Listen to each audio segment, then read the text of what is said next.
안녕하세요. 어느덧 살아온 세월이 60여 년이 지나고 있는 여성입니다. 저에게는 배 아파 낳은 자식이 2명 있고 가슴으로 낳은 자식이 1명 있어요. 요즘같이 입양이 흔해진 시대에 저도 가슴으로 딸을 낳게 된 사연을 이야기하고 싶어서 이렇게 글을 쓰게 되었네요. 어디 내놔도 아깝지 않은 우리 딸이 어떻게 해서 우리 가족이 되었는지 소개해드리면서 최근에는 가족으로서 위기를 한번 넘기게 된 사연까지 한번 이야기를 해볼게요. 제 딸아이를 소개하기 위해서는 저의 결혼 스토리부터 들려드려야 할 것 같아요. 저는 저의 친이모의 소개를 통해서 지금의 남편을 만나게 되었습니다. 우리 남편은 성실한 사람이었어요. 사람이 이렇게 반듯하고 정직할 수도 있구나 싶을 만큼 착하고 성실한 사람이었습니다.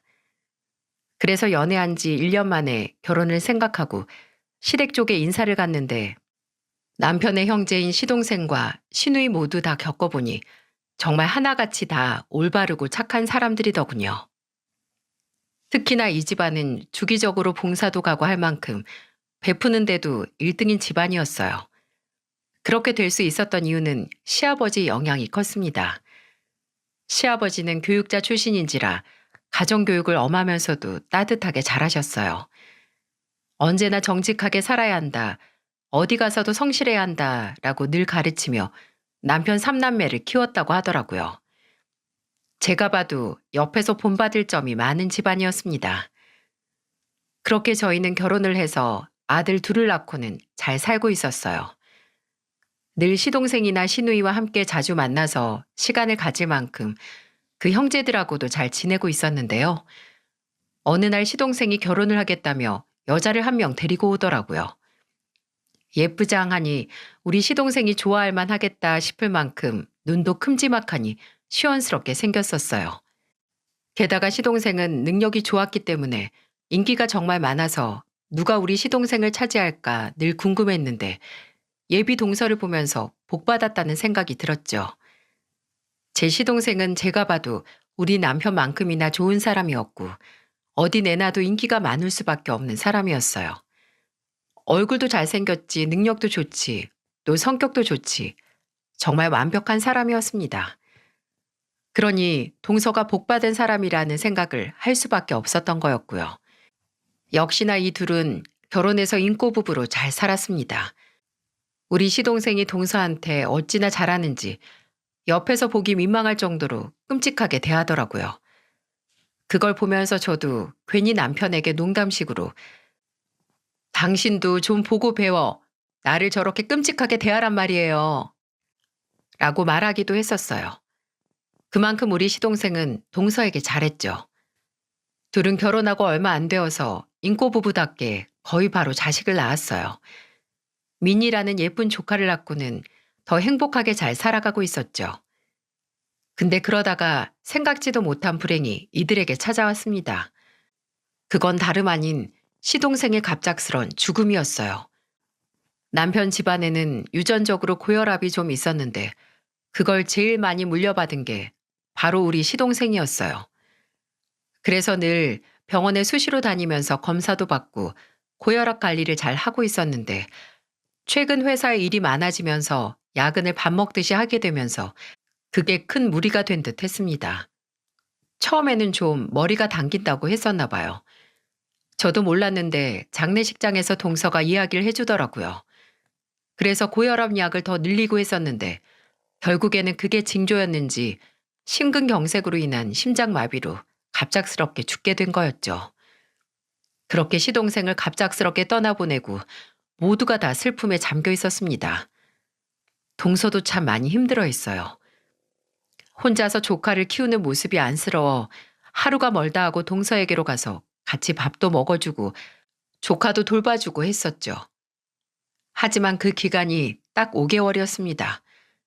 갑자기 시어머니에게서 전화가 왔고 저는 그 전화를 받고는 깜짝 놀라고 말았어요. 예, 어쩌니 미니 애미가 글쎄 도망간 것 같아. 어제 낮에 갑자기 미니를 우리 집에 맡기고 갔는데 그때부터 연락이 안 된다. 내가 걱정이 돼서 미니 데리고 얘네 집으로 가봤는데 미니 애미 짐이 하나도 없어. 도둑 들어간 것 마냥 짐 다 빠져 있다. 어떡하냐? 우리 미니 불쌍해서 어떡해. 네? 어머님, 잘못 보신 거 아니고요? 아니, 대체 이게 무슨...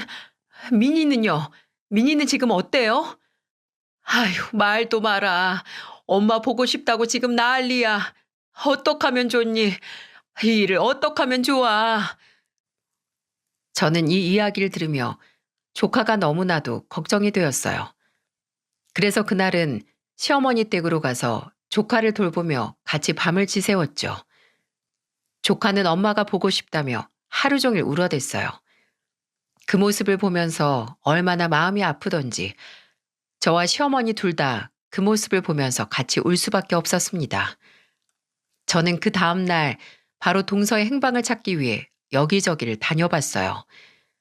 시동생과 결혼하고 나서부터 서로 집도 가까워 자주 왕래를 했기 때문에 동서가 어디를 잘 다니는지 몇 군데 알고 있어 그쪽으로 돌아다니며 수소문을 했죠.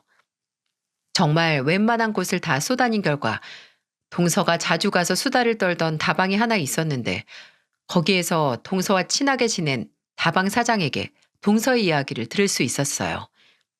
동서는 시동생이 죽기 전부터 그 다방을 자주 다녔었는데 시동생이 죽고 난 이후로도 계속 다니다가 한 남자를 만나게 되었고 거기에서 그 남자와 눈이 맞게 된 거였어요.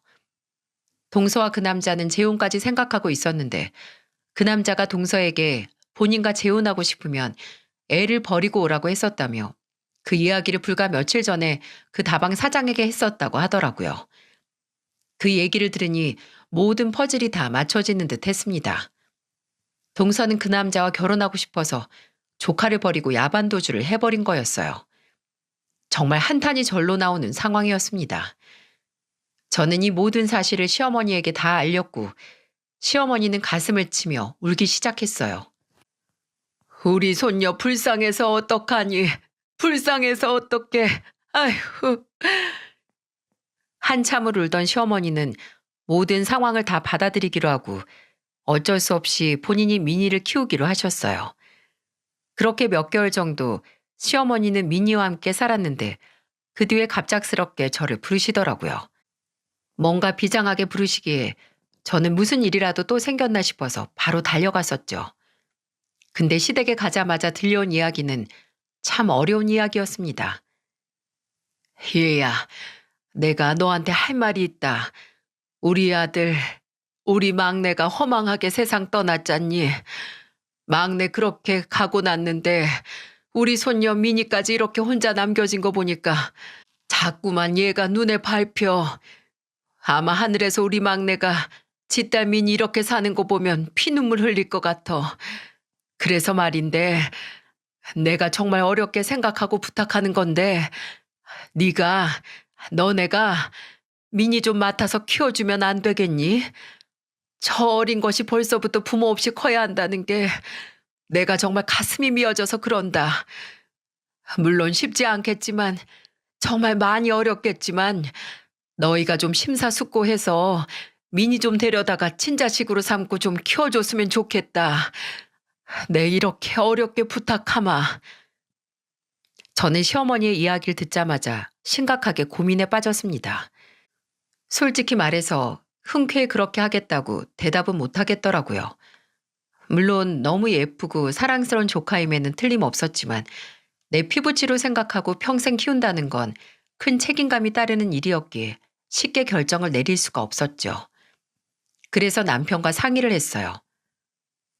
여보, 미니 우리가 데리고 와서 키우는 거 어떻게 생각해? 어머니도 걱정 많이 하시고 나도 당연히 미니 저렇게 혼자 있는 거 보면 마음이 안 좋긴 한데 근데 그게 그냥 좋다고만 해선 될 일이 아니잖아. 혹여라도 의도해서는 안 그러겠지만 우리도 모르게 같이 살면서 미니한테 또 상처 주면 어떡해? 나는 그게 제일 무섭고 걱정이 돼. 당신이 뭘 걱정하는지 알아. 근데 막내, 나랑 얼마나 각별했는지 당신 잘 알고 있잖아. 내가 솔직하게 말해서 그동안 당신한테 미니 우리가 데리고 와서 자식으로 삼고 키우자고 하고 싶었는데 나야 피 섞인 조카지만 당신한테는 아니잖아. 우리 아들 2명 키우는 것도 당신 힘들어하는데 차마 내가 직접 당신한테 짐 지우는 일은 못하겠더라고. 그러니까 나는 전적으로 당신 선택을 우선으로 생각하고 존중할 거니까 당신이 편한 대로 해. 그리고 이렇게 고민이라도 해줘서 난 그것만으로도 고맙게 생각해.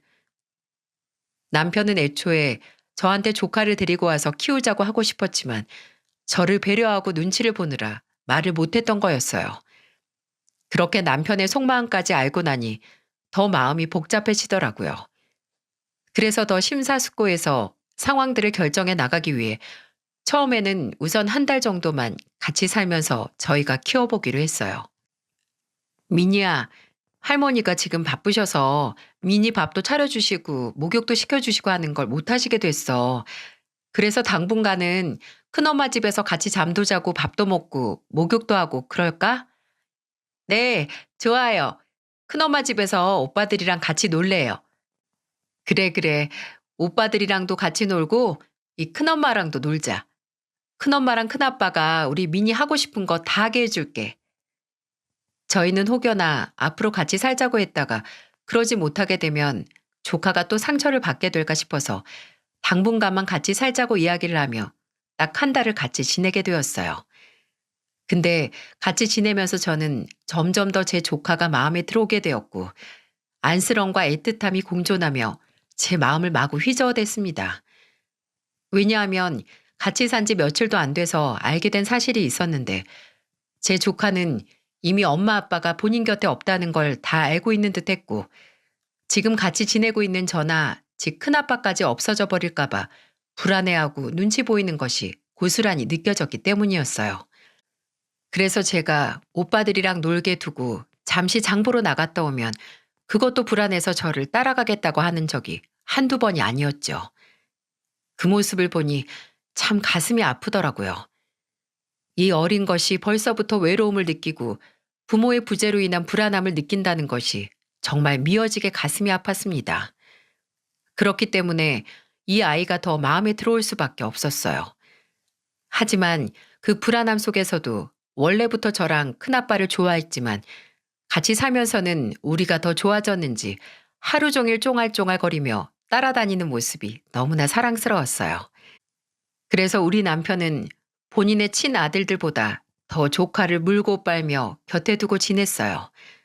물론 그런 모습을 보며 우리 아들 2명도 미니를 잘 챙겼고요. 그 모습을 보자니 저는 마음에 점점 확신이 서게 되었고 눈에 넣어도 안 아플 딸이 우리 미니가 되겠구나라는 생각이 들어서 큰 결심을 하게 되었습니다. 저는 마음에 굳은 결심을 하고 곧장 시어머니께로 갔어요. 어머니, 제가 우리 미니 입양해서 키울게요. 남편이랑 같이 해서 정말 잘 키워볼게요. 우리 아들만 둘이었는데 이제는 미니를 막내딸로 삼고 열심히 키우고 싶어졌어요. 미니랑 같이 지낸 지 1달도 안 됐는데 이제는 그냥 제 딸 같아요. 그저 눈에 안 보이면 불안하고 눈에 보이면 예뻐 죽겠고 그러네요. 이런 마음이 드는데 어떻게 자식이 아니겠어요? 그러니까 어머니도 이제 미니 때문에 걱정하는 일은 그만하시고 저희한테 잘 맡겨주세요. 제가 정말 예쁜 딸로 잘 키워볼게요. 당당하면서도 확신에 찬 저의 말에 시어머니는 눈물을 뚝뚝 흘리며 감격스러워 하셨어요. 아휴, 고맙다. 고마워. 이렇게 큰 결심을 해줘서 정말 고맙다, 아가. 그래도 내가 인생이 완전히 나락은 아니었구나. 아들 먼저 보내고 며느리까지 도망간 내 팔자가 이렇게 기거할 수 있을까 했었는데 그래도 완전히 나락은 아니었어. 네가 내 은인이다. 은인이야. 네가 내 인생을 구제해 준 거나 다름없어. 정말 고맙다. 나도 있는 힘껏 우리 미니 키우는데 도울 테니까 잘 부탁한다. 잘 부탁해, 아가. 시어머니는 피가 안 통할 정도로 제 손을 꼭 잡으시고는 연신 눈물을 흘리며 고맙다고 말씀하셨어요. 그때 저도 울컥해서 시어머니와 같이 한참을 울었던 기억이 나네요. 그 뒤로는 남편에게도 이야기를 했더니 남편 역시 저에게 고맙다며 꼭 끌어안아 주면서 같이 잘 키워보자고 이야기를 해주었습니다. 그래서 내 선택이 잘못된 선택이 아니었구나라는 생각에 정말 제 조카를 친딸로 삼고 잘 키워보자 싶었어요. 그렇게 조카를 입양하고 우리 집 호적에 올리며 본격적인 가족으로서의 생활이 시작되었습니다. 처음 우리 조카한테 앞으로 우리랑 같이 살게 될 거라고 말할 때가 저는 평생 잊혀지지 않을 것 같은데요. 아들들까지 전부 다 앉혀놓고 조카에게 앞으로 우리 가족으로 같이 살자고 이야기할 때 저희 조카의 반응이 여전히 눈에 선합니다. 민희야, 이제부터는 큰엄마를 엄마라고 부르고 큰아빠를 그냥 아빠라고 부르면 돼. 앞으로는 큰엄마랑 큰아빠가 우리 민희 진짜 엄마 아빠가 되어줄 거야. 오빠들도 지금부터는 친척 오빠들이 아니고 진짜 민희 친오빠들인 거야. 알았지? 그리고 평생 우리랑 같이 살자. 이 엄마가 우리 민희 엄마로 우리 민희 어디 가서도 외롭지 않게 곁에 꼭 붙어 있어 줄게. 아빠도 마찬가지야. 그러니까 이제부터는 엄마랑 아빠가 어디 갈까 무서워하지 마. 불안해하지도 말고. 정말이에요? 정말로 큰엄마가 내 엄마예요? 나 안 버릴 거예요? 우리 엄마처럼 나 할머니 집에 있을 때 멀리 가버리는 것처럼 안 할 거예요? 좋아요. 맨날 유치원에서 친구들이 나만 큰엄마랑 같이 산다고 놀렸는데 이제 친구들한테 나도 엄마랑 같이 산다고 말할 거예요.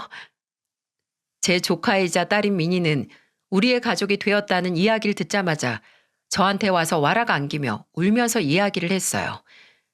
그동안은 유치원에서 큰엄마랑 산다고 놀림받았었는지 몰랐는데 우리도 없는 곳에서 그 놀림을 받고 아무 말도 못했던 조카의 심정이 어땠을까 짐작도 가지 않아 마음이 미어지더라고요. 이 작은 애가 얼마나 속을 끓였을까 생각을 하면 지금도 눈물이 납니다. 그래서 저는 더 우리 딸을 사랑 듬뿍 주며 잘 키워주리라 다짐했어요. 그렇게 해서 우리의 눈물의 가족 신고식을 마치며 그때부터는 정말 원래 가족이었던 것처럼 하루하루를 소중하게 또 행복하게 살았습니다. 근데 같이 살면서 불쑥불쑥 민희가 친부모의 부재로 느낀 상처들이 행동으로 나올 때가 있었는데요. 민희는 생각보다 부모를 잃은 상실감이 많이 큰 듯했어요. 한 번은 민희가 7살 때 일이었습니다. 그때는 우리와 같이 살면서 꽤나 안정감을 찾은 줄 알았는데 갑자기 애가 이런 말을 하더라고요. 엄마, 어느 날 갑자기 엄마도 날 버릴 거예요? 뭐라고? 아니 민희야, 그게 무슨 말이야. 엄마가 너를 왜 버려? 내 원래 엄마는 나 버렸잖아요. 할머니 집에 있으면 나 데리러 온다고 했는데 안 왔어요. 엄마도 그럴 거예요? 아니, 엄마는 절대 안 그래. 우리 민희가 그 기억 때문에 많이 힘들었구나. 엄마는 안 그럴 거야. 엄마는 평생 우리 민희 옆에서 민희 엄마로 있을 거야. 걱정하지 마. 알았어요. 정말 민희 엄마로 있어야 돼요. 나 할머니 집에 두고 엄마 또 안 오면 나 죽어버릴 거예요. 민희야, 그런 말 하는 거 아니야. 죽긴 왜 죽어. 그럴 일 없어. 엄마는 절대로 너 안 떠나. 평생 우리 민희 엄마 할 거야. 그러니까 그런 소리도 하지 말고 불안해하지도 마. 알았지? 알았어요, 엄마. 그런 말 안 할게요. 저는 이 조그만 아이가 얼마나 상처가 컸으면 이런 소리까지 할까 싶어서 가슴이 아팠어요. 그래서 더 사랑을 주며 키우려고 노력했습니다. 다행히도 민희는 저의 그 노력이 헛되지 않도록 공부도 열심히 하고 착하고 밝은 아이로 자라주었어요. 위로 2명 있는 지 오빠들하고도 잘 지내면서 애교도 곧잘 피우는 사랑스러운 아이로 자랐죠. 공부도 열심히 했었는데 의외로 또 대학교는 여자들이 많이 꺼려하는 공대로 가더라고요. 아빠랑 오빠들이랑 맨날 넷이 모여서 기계 뜯고 조립하는 놀이를 자주 하더니 그게 그렇게 재미있었는지 진로를 공대 쪽으로 갔었어요. 그리고는 잘 졸업해서 운이 좋아 대기업까지 들어가게 되었고요. 민희는 그렇게 날마다 승승장구하며 하루하루 보기 좋게 건강하게 잘 지내고 있었어요. 그렇게 함께 지낸 세월이 30년이 되었고 민희도 어느새 결혼할 나이가 되었습니다. 오빠들 먼저 장가가고 우리 막내 차례가 왔는데 둘째 오빠까지 장가가고 나니까 본인들끼리 이런 농담을 하더군요. 야, 우리 막냉이는 시집 언제 가냐?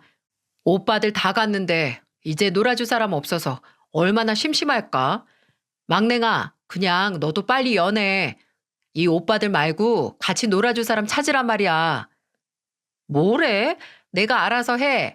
오빠들이 나랑 안 놀아줘도 나 친구 많거든? 내 연애 내가 알아서 할 테니까 오빠들이나 가정 잘 지키셔. 그리고 나는 오빠들이랑 노는 것보다 우리 엄마랑 노는 게 더 좋거든? 다 필요 없고 난 엄마만 있으면 돼. 그래, 그래, 내 딸. 우리 딸은 엄마가 놀아주면 되지. 아, 뭐야? 그럼 나는 딸내미, 이 아빠는 어디다 두고 엄마랑만 논대? 나랑도 놀아줘야지. 아이, 참. 알았어, 알았어. 엄마랑 놀 때 아빠도 깨워줄게. 이렇게 우리는 농담도 자주 할 정도로 서로가 서로를 아끼며 행복하게 살았어요. 민희는 저에게 있어 정말로 친구 같은 딸이었습니다. 그런 딸이 얼마 지나지 않아서 결혼하고 싶은 사람이 있다며 데리고 왔더라고요.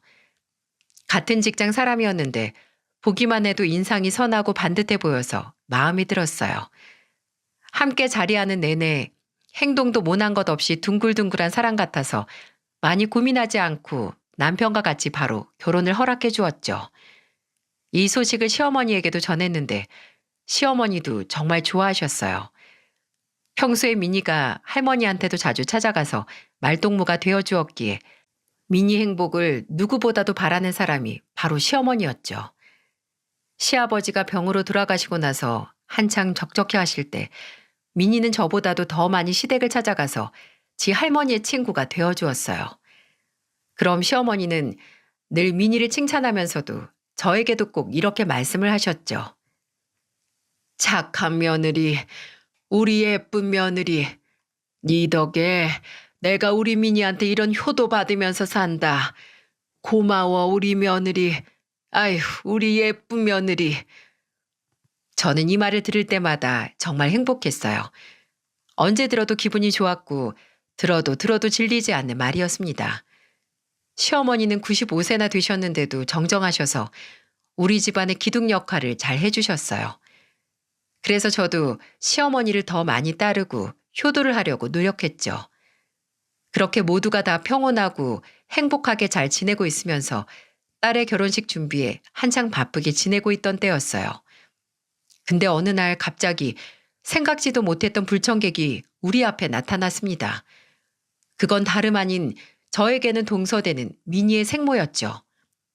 동서는 아무리 버린 딸이었어도 주민번호는 그대로 기억하고 있었는지 그걸로 신원조회를 해서 미니와 우리 가족이 살고 있는 집으로 찾아왔고 용케도 심부름센터에 의뢰를 했는지 흥신소를 이용한 건지 모르겠지만 딸아이의 결혼 준비 소식까지도 다 알고 있었습니다. 처음 동서를 우리 집 앞에서 봤을 때는 존재조차 거의 잊어버리고 살고 있었기 때문에 동서라고는 전혀 생각지도 못하고 있었어요. 근데 웬 낯익은 여자가 우리 집 앞에 서 있는 것을 보면서 의아한 마음으로 자세히 들여다봤고 그 얼굴의 정체가 기억나는 순간 저는 깜짝 놀라고 말았습니다. 이미 세월이 지나 젊고 예뻤던 얼굴은 거의 사라져 있고 얼굴에는 주름살이 가득했지만 그건 누가 봐도 동서였어요. 아니, 여길 어떻게... 동서는 우리 집 앞을 기웃거리다가 빤히 쳐다보는 저의 존재를 자각하며 본인도 긴가민가하며 쳐다보더라고요. 그리곤 제가 먼저 발견하고서 깜짝 놀라 말도 버벅거리는 사이 참으로 뻔뻔하게 그지없는 태도로 다가왔습니다. 어머 형님, 잘 지내셨어요? 어머 우리 형님 다 늙은 것 좀 봐. 이제 할머니 다 되셨네. 마치 계속 알고 지냈던 사람처럼 아무렇지도 않게 다가오는 동서를 보며 저는 기가 찼습니다. 그래서 이때부터는 정신을 똑바로 차리고 이제는 내 딸이자 눈에 넣어도 안 아플 우리 조카를 버린 동서에게 차갑게 대하기 시작했죠. 이런 뻔뻔한... 야 김경자, 내가 왜 네 형님이야? 난 너 같은 동서를 둔 적이 없는데 너 여기 왜 왔어? 무슨 낯짝으로 뻔뻔하게 여길 찾아와? 재수없게 진짜. 어머, 우리 형님 말씀 참 섭섭하게 하시네. 내가 여길 왜 왔겠어요? 당연히 내 딸 보러 왔지. 뭐? 야, 여기 네 딸이 어딨어? 피도 안 마른 거 내다 버릴 땐 언제고. 이제 와서 내 딸 타령이야? 민이 내 딸이야. 내 친딸이라고. 네가 놓고 도망가자마자 내가 이 방에서 데려다 금이야 오기야. 얼마나 귀하게 키웠는데 이제 와서 네 딸이래 감히. 뭐 키워준 것도 엄마는 엄마니까 형님도 엄마인 거 인정하는데요. 어쨌든 피는 물보다 진하다고 민이 낳은 건 나예요. 내가 안 낳았음 형님이 데려다가 딸 삼을 수 있었겠어요? 나 낳아준 엄마니까 민이가 이 세상에 존재하도록 해준 게 나니까 엄마 맞고 내 소유권도 있지. 뭐? 소유권? 너 여기 왜 왔어? 우리 민이는 왜 찾아온 거냐고. 내 딸 이제 다시 되찾으려고 왔어요. 이제 나도 우리 딸한테 엄마 노릇 좀 제대로 해보려고요. 이게 진짜 끝까지 뻔뻔하게. 야, 민이가 무슨 물건이야?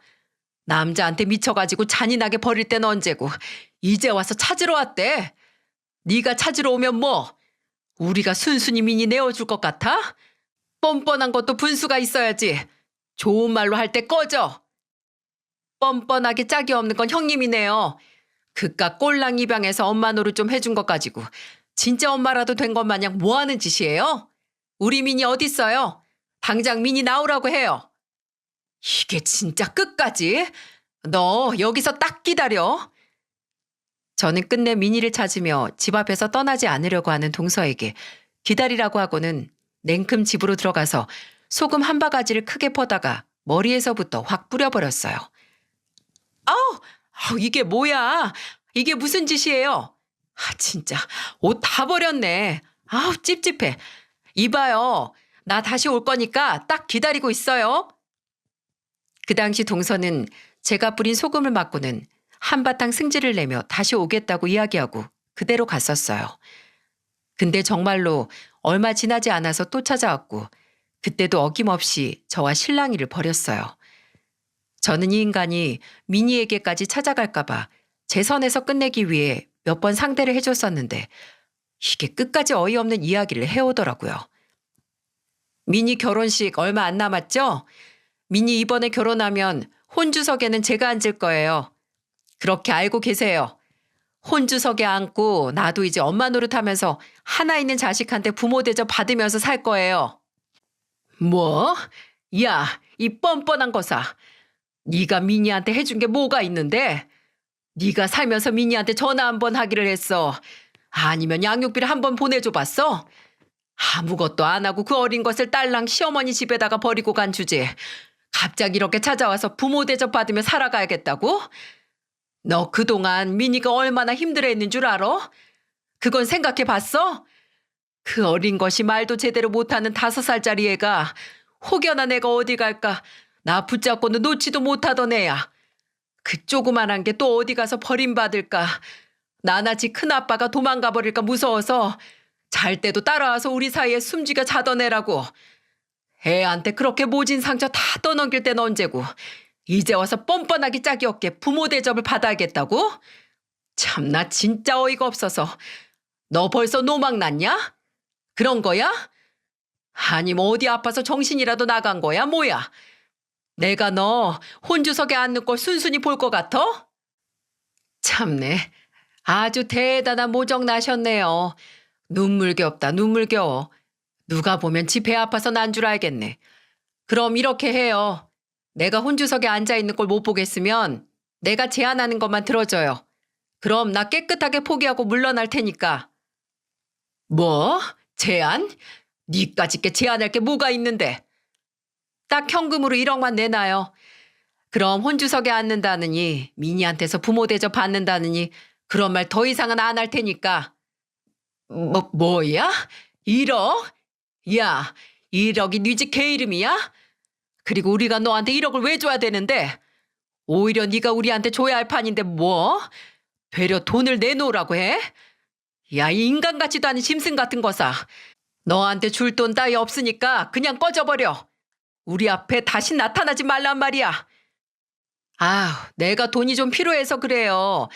나 그 재혼한 인간이랑 이혼했는데 아주 빈털털이 됐다고요. 나도 먹고는 살아야 할 것 아니에요. 그러니까 민희를 진짜로 친딸로 생각한다면 1억만 내놔요. 그럼 여긴 얼씬도 안 할 테니까. 웃기고 자빠졌네. 너같이 뻔뻔한 인간 말을 어떻게 믿니? 됐고 그냥 꺼지라고. 네 팔자 네가 그렇게 만든 거야. 민희 그렇게 버리고 간 거 천벌 받은 거라고. 이렇게 나온다 이거죠? 그럼 나도 포기 못하지. 1억 주기 전까지는 계속 나타날 거고 끝까지 내 요구 안 들어주면 이젠 나도 더 안 참고 민희 앞으로 찾아갈 거예요. 내가 이 집도 알아내고 민희 결혼 소식까지 다 알아냈는데 설마 민희 다닌 회사 하나 못 찾아갈까? 그러니까 당장 1억 내놔요.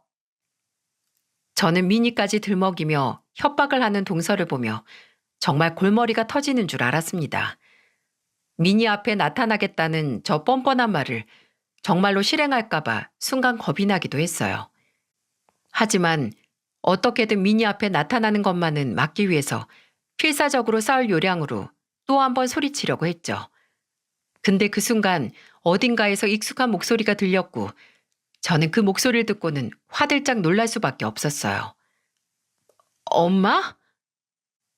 순간 누군가가 엄마라고 불렀고 그건 30년 동안 익숙하게 들어온 제 딸의 목소리였어요. 저는 엄마라는 소리가 들리자마자 곧바로 대답을 했어요. 근데 엄마라는 소리에 들려온 대답은 제 대답뿐이 아니었습니다. 또 하나의 목소리가 있었어요. 민희야, 우리 민희구나. 아이고, 우리 민희 이렇게 예쁘게 크다니. 엄마를 알아본 거야? 어떻게 나를 알아봤어? 그래, 내가 네 엄마야. 내가 네 엄마라고. 아휴, 이 예쁜 것 좀 봐. 그래, 옛날부터 너는 나 닮았다고 그렇게 주변에서 예쁘다고 난리를 피웠었는데 어떻게 크면서 더 나를 닮았니?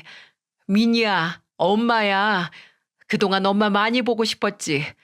엄마도 우리 민희 많이 보고 싶었어. 정말 가짠지도 않게 동서는 눈 하나 깜빡 안 하고 민희한테 가서 엄마 행세를 해댔어요. 저는 옆에서 지켜보며 순간 민희가 정말로 지 친엄마를 반가워하고 따라가겠다고 하면 어떡하나 두려움이 앞섰죠. 하지만 그건 완전한 제 기우에 불과했습니다. 네? 누구라고요? 제 엄마요? 그래, 네 엄마. 네가 엄마 불렀잖아. 뭐라는 거야? 그쪽 말고 그쪽 옆에 있는 우리 엄마 부른 건데요? 이 아줌마는 누군데 자꾸 엄마래? 나 댁 같은 엄마 둔 적 없거든요? 어이없어 진짜.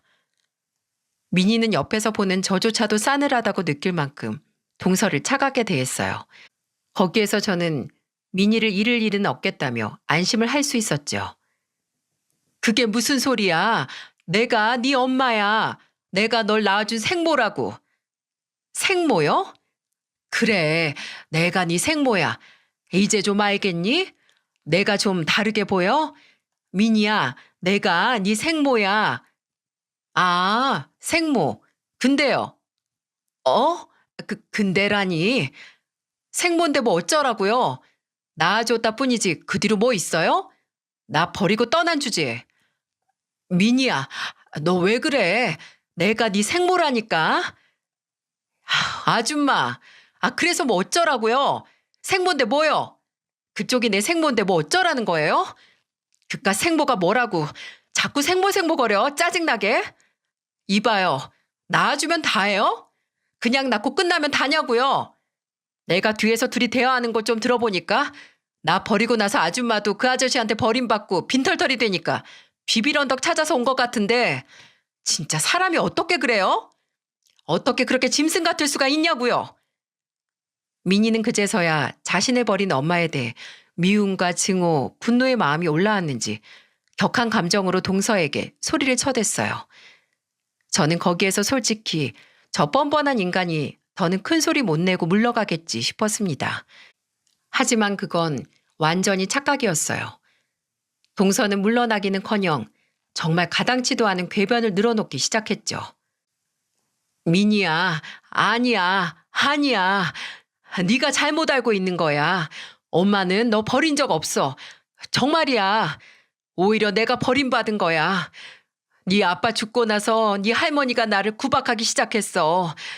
나 때문에 네 아빠 죽은 거라면서 나를 때리고 구박하면서 당장 나가라고 했다고. 그래서 내가 쫓겨난 거야. 나한테 너도 절대로 못 내준다고 하면서 나 혼자 가방 싸들고 나가라고 그래서 내가 너를 놓고 갈 수밖에 없었던 거야. 저는 그 이야기를 들으며 혹여라도 미니가 저 궤변에 넘어갈까 싶어서 얼른 대응을 했어요. 야, 김경자. 너 진짜 악마의 탈을 쓴 인간이 많네. 언제 시어머니가 너를 구박해? 오히려 불쌍하다고 어떡하냐고 맨날 부둥켜 안고 우는 날이 얼마였는데. 진짜 이게 아주 끝까지 막 나가려고 작정했어. 미니야, 속지 마라. 이거 다 거짓말이야. 아니야, 미니야. 실은 이 사람도 다 한통속이야. 엄마 있잖아. 사실은 네 아빠랑 살면서 많이 맞았어. 네 아빠 허구한 날 술 마시고는 나한테 손찌검하고 나가서 돈 벌어오라고 구박하면서 내 인생 완전 망하게 만들었어. 그런 사람이었어, 네 아빠가. 그런데다 시어머니도 날 힘들게 하지. 근데 그 인간 죽고 나서 겨우 좀 너랑 둘이 편하게 살아보나 했는데 그때부턴 이 형님이란 인간이랑 시어머니가 한통속이 돼가지고 날 힘들게 했다고. 그래서 내가 어쩔 수 없이 쫓겨난 거였어. 이 아이 사기꾼아. 그만 못해? 언제 시어머니랑 내가 널 힘들게 했어. 이거 진짜 안 되겠네. 이젠 더 못 참겠다. 오늘 아주 너 죽고 나 살자. 저는 더는 이 궤변을 들을 수가 없어서 결국에는 동서의 머리채를 잡아버리고 말았어요. 동서는 갑자기 잡힌 머리에 비명을 지르기 시작했고 그로 인해 일어난 소란으로 주변 사람들이 다 모이기 시작했습니다. 결국에는 누군가가 우리를 신고했고 그날 경찰서까지 갈 수밖에 없었어요. 난생 처음으로 경찰서까지 가게 한 이 동서를 더 용서할 수가 없었습니다. 경찰 쪽에서는 주의 조치를 받고 미니와 함께 동서까지 셋이 나오는데 그때는 미니가 나서서 이야기를 하더군요. 아줌마, 진짜 지긋지긋하네요. 당신 때문에 이게 무슨 꼴이에요? 평생 우리 엄마 나쁜 짓 한 번 안 하고 사는 사람이었어요. 법 없이도 사는 사람이었다는 평 받았던 사람이 바로 우리 엄마였다고요. 근데 당신 때문에 경찰서까지 오고 이게 무슨 일이에요? 다신 우리 눈앞에 나타나지 마요. 나는 댁 같은 엄마 둔 적도 없고 두고 싶지도 않으니까 당장 우리 눈앞에서 꺼지고 얼씬거리지도 마요. 완고하면서도 단호한 미니의 말에 동서도 이제는 더 소용이 없겠다는 표정을 지었어요. 그래서 저는 그 뒤에 이어져 오는 말이 알겠다, 다시는 나타나지 않겠다 라고 할 줄 알았죠. 하지만 불굴의 의지를 지닌 동서는 절대 그럴 인간이 아니었습니다. 그래, 알았다. 내 다시는 네 앞에 나타나지 않으마. 대신 조건이 하나 있어. 너도 아까 들었다며? 나 지금 빈털털이 됐으니까 딱 1억만 줘. 그럼 더는 안 찾아올 테니까.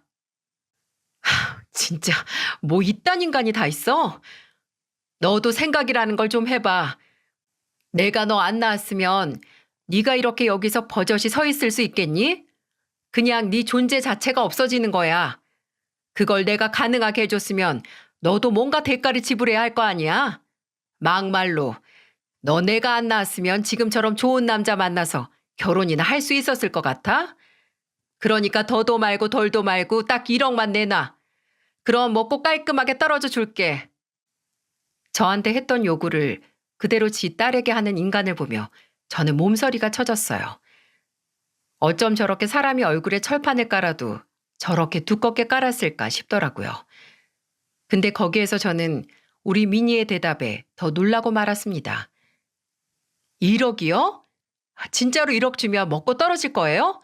돈 먹고 떨어질 거냐고요? 그래, 먹고 떨어져 줄게. 다시는 네 앞에 안 나타날 거야. 내가 진짜 약속할게. 좋아요, 그럼. 기다려봐요. 바로 줄 테니까. 미니야, 아니 그게 무슨 소리야? 이 인간한테 1억을 왜 줘? 절대 안 돼. 아니, 엄마 기다려봐. 돈 주면 나가 떨어진다잖아. 벌레 퇴치 비용으로 생각하면 돼. 오, 역시 너 내 딸이 맞다. 그러니까 그렇게 현명한 선택을 하는 거야. 근데 너 벌레 퇴치 비용은 또 뭐니? 표현이 좀 너무 싸가지가 없었다. 그래도 명색이 네 생모인데. 참네. 내가 벌레한테 왜 싸가지가 있어 하는 건지 모르겠네. 민희는 생모에게 말대답을 하면서 동시에 진짜로 돈을 줄 작정이었는지 지갑을 뒤적거리기 시작했어요. 그러더니 벼랑간 지갑에서 10,000원짜리 지폐 한 장을 꺼내더니 생각지도 못한 행동으로 저와 동서를 놀라게 했습니다. 딸은 지갑에서 꺼낸 지폐 한 장을 그대로 동서의 얼굴로 집어 던져버렸어요. 아줌마, 이 착각도 별난 아줌마야. 이 돈 먹고 떨어져. 내가 미쳤다고 당신한테 1억을 주니? 내가 정신이 나갔어? 그 돈을 왜 줘? 오히려 당신한테 받아서 우리 엄마한테 다 내줘도 부족할 판에. 생모? 당신이 내 생모라고? 그 사실이 얼마나 끔찍한지는 알고 짓거리는 거야? 내가 당신한테 버림받고 그 어린 나이에 얼마나 무서웠는지 당신 짐작이나 해? 그건 생각이나 해봤냐고.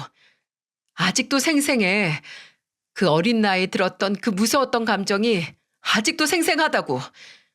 할머니 손에 잡혀서 당신이랑 같이 살던 집으로 갔을 때 엄마라고 생각했던 사람의 짐은 다 빠져 있고 내 집이라고 생각했던 공간은 엉망으로 되어 있는데 그걸 본 할머니가 내 옆에서 대성통곡을 하면서 우는 모습을 보면서 나도 엄마 보고 싶다고 겉으로는 통곡을 했지만 속으로는 무슨 생각했는지 알아? 아, 나는 버림받은 거구나. 직감적으로 알겠더라. 누가 말 안 해줘도 알겠더라고. 그때 그 심정을 당신이 알기나 해? 그거 알면 절대로 이렇게 뻔뻔하게 못 찾아오지. 근데 그걸 다 감싸 안아주고 치유해준 게 큰엄마야. 큰엄마에서 엄마가 되었을 때 생모도 놓고 간 내 손을 큰엄마가 이젠 엄마로서 잡아주겠다고 나서서 잡아주는 거 보면서 그때 내 인생에 엄마는 큰엄마밖에 없다고 생각하면서 살았어. 그러니까 경고하는데 다시 우리 앞에 나타나지 마. 얼씬거리지도 마. 어디 내가 어떻게 나올지 궁금하면 다시 찾아와 봐. 그리고 그 돈, 그 10,000원 나 낳아준 값이야. 그래도 당신 말대로 당신이 나 안 낳았으면 지금 우리 엄마 못 만났을 테니까 그나마 그게 고마워서 던져준 거니까 그거 먹고 떨어져. 이 거지 같은 인간아. 제발 당신 말대로 그 돈 먹고 떨어지고 살면서 다시는 보지 맙시다. 딸은 무섭도록 냉정한 태도를 보여주었고 거기에 동서는 무서움도 느끼면서 수치심을 느꼈는지 그대로 줄행랑을 치며 도망갔어요. 근데 그 와중에 그 10,000원은 또 챙겨서 가더라고요. 참 어쩜 사람이 그럴 수가 있는지. 동서가 도망가고 나서 바로 딸은 저를 보며 이야기를 했어요. 엄마, 많이 놀랬지. 내가 진짜로 저 여자한테 1억 주는 줄 알고. 엄만 진짜 날 그렇게 몰라? 내가 저 여자한테 돈을 왜 줘? 절대 못 주지. 그리고 내 인생의 엄마는 엄마 딱 한 사람뿐이에요. 저 여자는 내 엄마가 아니라고. 그리고 엄마가 나 입양하고 딸로 받아주고 지금까지 키워주면서 키워줬듯이 나도 이제는 엄마 지켜줄 거예요. 그러니까 저 여자가 혹시라도 또다시 엄마 앞에 나타나면 그때는 바로 나한테 일러. 그럼 내가 지금처럼 제대로 물리쳐 줄 거니까. 알았지? 내 딸. 아휴, 내 귀한 딸. 그래, 알았어. 엄마가 이제는 다 말할게. 언제 다 커서는 이제 날 지켜주겠다고 하네, 우리 딸이. 잘했다. 정말 잘했어.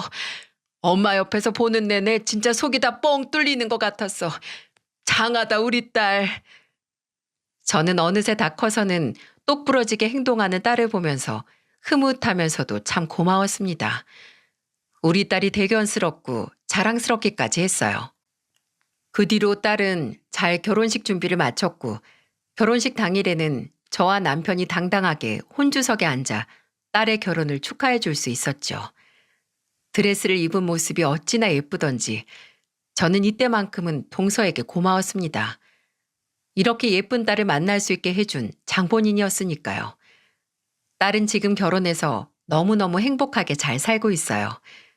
얼마 전에는 우리 딸 미니를 닮은 예쁜 손녀딸까지 낳아서 잘 기르고 있는 중이랍니다. 출산을 하던 날에는 우리 딸이 제 손을 꼭 잡고는 이렇게 말을 하더라고요.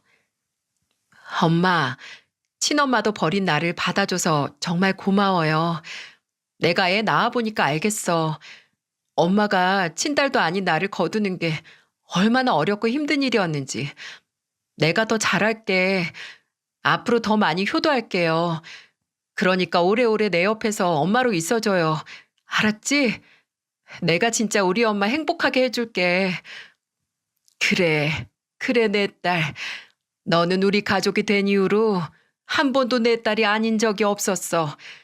네 덕분에 행복한 날이 훨씬 많았어. 우리 딸, 영원히 행복하자. 저는 딸과 이 대화를 나누면서 얼마나 울었는지 모릅니다. 그리고 이때 다시 한번 결심을 했어요. 또 김경자 그 인간이 찾아오면 그때는 내가 잘근잘근 밟아서라도 가만히 안 두겠다고, 얼씬도 못하게 하겠다고요. 하지만 다행히도 그날 그렇게 딸한테 호되게 당한 이후로는 지금까지도 보이지 않고 있어요. 이제는 쪽팔리고 무서워서라도 오지 못하겠죠. 여러분, 얼마 전에 우리 딸이 이런 문구를 하나 보내줬어요. 그 여자가 인생에서 배운 가장 중요한 교훈은 완벽한 어머니의 길은 존재하지 않지만 좋은 어머니가 되는 길은 수없이 많다는 것이었다. 이제는 본인도 자식을 키우면서 느끼는 바가 많다며 이 문구를 보여주면서 나한테 정말 좋은 엄마가 되어주어서 고맙다고 하던 거 있죠? 이 문자를 보고 또 눈물을 훔쳤던 기억이 나네요. 여러분 맞아요. 우리가 아무리 노력하고 잘하려고 해도 자식들한테 완벽한 부모가 되어줄 수는 없는 것 같아요. 하지만 얼마든지 좋은 부모가 되기 위한 길은 많이 있으니 우리가 그 길을 잘 가야 하지 않을까요? 저는 앞으로도 우리 딸과 우리 아들 둘, 이 세 아이들한테 좋은 엄마가 되어주고 싶습니다. 그래서 오늘도 좋은 엄마가 되어줄 수 있는 길을 선택해서 나아가려고 하고요. 여러분도 자식들에게 부끄러운 부모, 미운 부모가 아닌 사랑스럽고 생각만 해도 따뜻한 좋은 부모가 되기를 바라면서 저는 이만 제 사연을 마쳐볼게요. 긴 글 읽어주셔서 감사합니다. 안녕하세요. 저는 60대 초반에 아들을 둘 둔 주부입니다. 젊었을 때엔 저도 60대라고 하면 인생을 다 산 꼬부랑 할머니일 줄 알았는데요. 막상 60대를 지나고 보니 50대, 40대일 때 마음과 크게 다른 게 없더군요. 다만 제게 일어나는 모든 일에 있어서 조금 더 너그러워지고 초연해지는 여유가 생겼다는 점이 가장 큰 변화라고 할 수 있겠네요.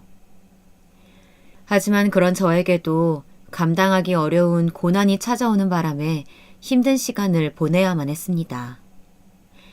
이번 유튜브 사연으로 그 이야기를 꺼내보고자 합니다. 부족한 글솜씨니 마음 편안히 들어주셨으면 해요. 저는 충청도 한 시골에서 남편과 함께 인삼밭 농사를 지어왔습니다. 20대까지만 해도 다른 도시에서 직장을 다니던 저였지만 사촌의 중매를 통해 지금 이곳 마을이 고향이던 남편을 만나 정착하게 되었죠. 뜻하는 대로 흘러가지 않는 게 인생이라고 하지만 어릴 적 제가 시골에서 농업을 하게 될 거라고는 생각 못했습니다. 그건 타고난 농사꾼들만 할 수 있는 일이라고 여겼으니까요. 그런데 뜻하지 않게 남편을 따라오게 되었고 어느새 저도 그럴듯한 농사꾼이 된 겁니다. 처음엔 안 해본 일이 없었던 것 같아요. 고추 농사나 가지 농사도 지어보고 복숭아를 키워서 과수원도 해보고요. 그 무엇 하나 쉬운 일이 없었습니다. 남편과 둘이 일궈내기엔 너무나 손이 많이 가는 일인데다가 여름만 되면 18시간씩 일해야 하는 그야말로 중노동이었으니까요. 해도 해도 끝이 없는 일에 손끝 하나하나가 갈라져 감각을 잃어가도 저는 아내이자 엄마로서 살아내야 하기에 하루하루 최선을 다하며 일했습니다. 남편은 저에게 항상 고맙다고 했지만 남편 또한 참으로 정직하고 성실한 사람이라 잠 한 번 편히 못 자고 몸이 부서질 듯 일해왔으니 저에게도 참 고마운 사람이죠. 그렇게 40년이 지나고 보니 어느새 빚을 갚고 새 집을 짓고 자식들 물려줄 재산 정도 모았네요. 그 모두가 알뜰히 써가며 구슬땀 흘려 모은 결과이기에 저에게는 지난 세월이 마치 훈장처럼 느껴집니다. 적어도 남부럽지 않게 해줄 수 있는 부모가 되었다는 생각에 뿌듯하기도 했고요. 그래서인지 제 삶의 마지막 숙제가 있다면 두 아들이 각자의 자리에서 성공해서 잘 먹고 잘 사는 모습을 보는 게 아닐까 싶어요. 자식 가진 부모라면 다 똑같겠지만 저에게도 두 아들은 제 목숨과도 같은 존재니까요. 이 아이들을 보며 살았고 살고 있고 살아가려고 하거든요. 가난한 시골에서 태어나 그 흔한 장난감 한 번 사준 적 없지만 말썽 한 번 피지 않고 자란 애들이에요. 제가 못 배운 터라 제대로 된 교육도 못했지만 타고난 성향이 그런 건지 참으로 순하게 커주었습니다. 그게 저의 자랑거리이기도 했고요. 둘은 5살 터울이었는데요.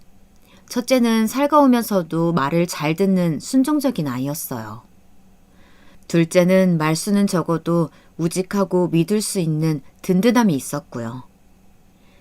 이렇듯 너무나 소중한 남편과 아이들이 있었기에 금전적으로는 부족해도 언제나 화목한 가정을 유지할 수 있지 않았나 싶네요. 그 후 평생 꼬마아이처럼 엄마를 찾을 것 같던 두 아들은 어느새 학교를 가고 성인이 되고 결혼을 해 가정을 이뤄냈습니다. 그간의 시간들이 어떻게 흘러간지는 모르겠어요. 시간은 나보다 아들들에게 더 빨리 적용되는 게 아닌가 싶었죠. 어느새 그 둘이 각각 한 가정의 가장이 되어 있었으니까요.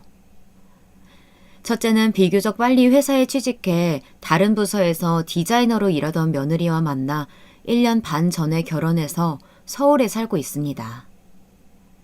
시험을 보고 경찰이 된 둘째도 예비 며느리와 이제 곧 결혼을 앞두고 있었네요. 둘째는 근처 시내에서 일하고 있었으니 더 자주 보는 사이이기도 했고요. 첫째가 30살이 되던 해 처음으로 결혼하고 싶다며 여자친구를 집으로 데려온 날이었습니다. 그날따라 저는 유독 긴장을 많이 했었습니다. 혹여나 시골에 대한 안 좋은 시선으로 인해 우리 집에 들어오길 꺼려하면 어떡할까. 우리가 세련되지 않은 사람들이라 아들과 결혼하길 싫어하면 어쩌지. 여러 가지 생각이 들더군요. 하지만 그런 걱정은 기우였던 듯이 그 아이는 특유의 명랑함으로 우리를 친절히 대해주었죠. 이런 마을은 처음 와봤지만 도시와 다르게 자연의 따뜻하고 온화한 분위기가 마음에 든다면서요. 나중에 나이 들면 이런 시골 마을에서 사는 것도 너무 좋겠어요.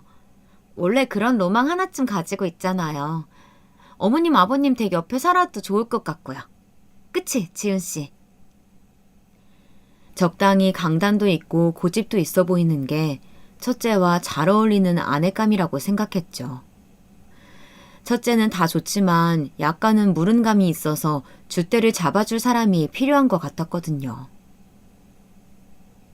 그 만남 이후로 첫째 아들의 결혼은 일사천리로 진행되었습니다.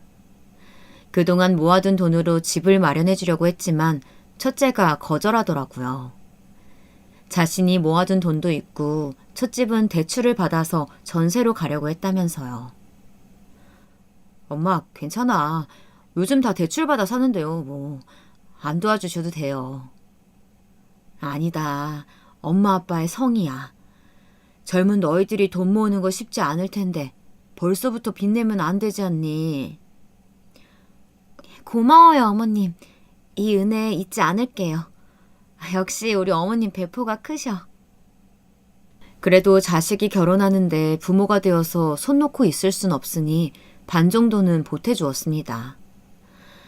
첫째는 너무나 미안해하면서도 고마워하며 꼭 갚겠다고 했지만 어차피 자식들에게 나누기 위해 모아온 돈이라 전혀 아깝지 않았습니다.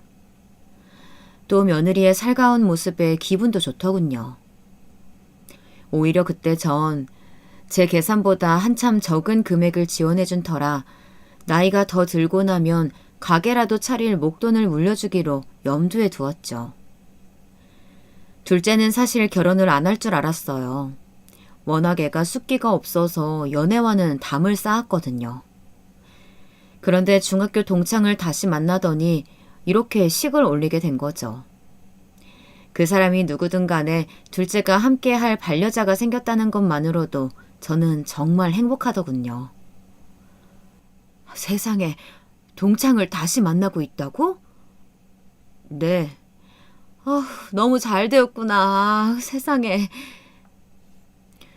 둘이 연애를 한다는 이야기만 들었을 때도 참 기뻤어요. 그저 너무 기분이 좋았습니다. 결혼이 삶의 종착역은 아니지만 그래도 내 자식들만은 일생을 외롭지 않도록 결혼하는 걸 봐야 마음이 편할 것 같았거든요.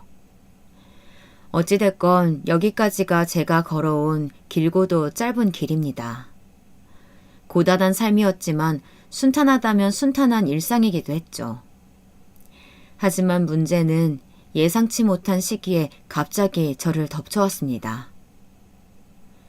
첫째가 결혼한 뒤 1년 반이 지나고 둘째가 결혼을 반년 정도 앞둔 때였습니다.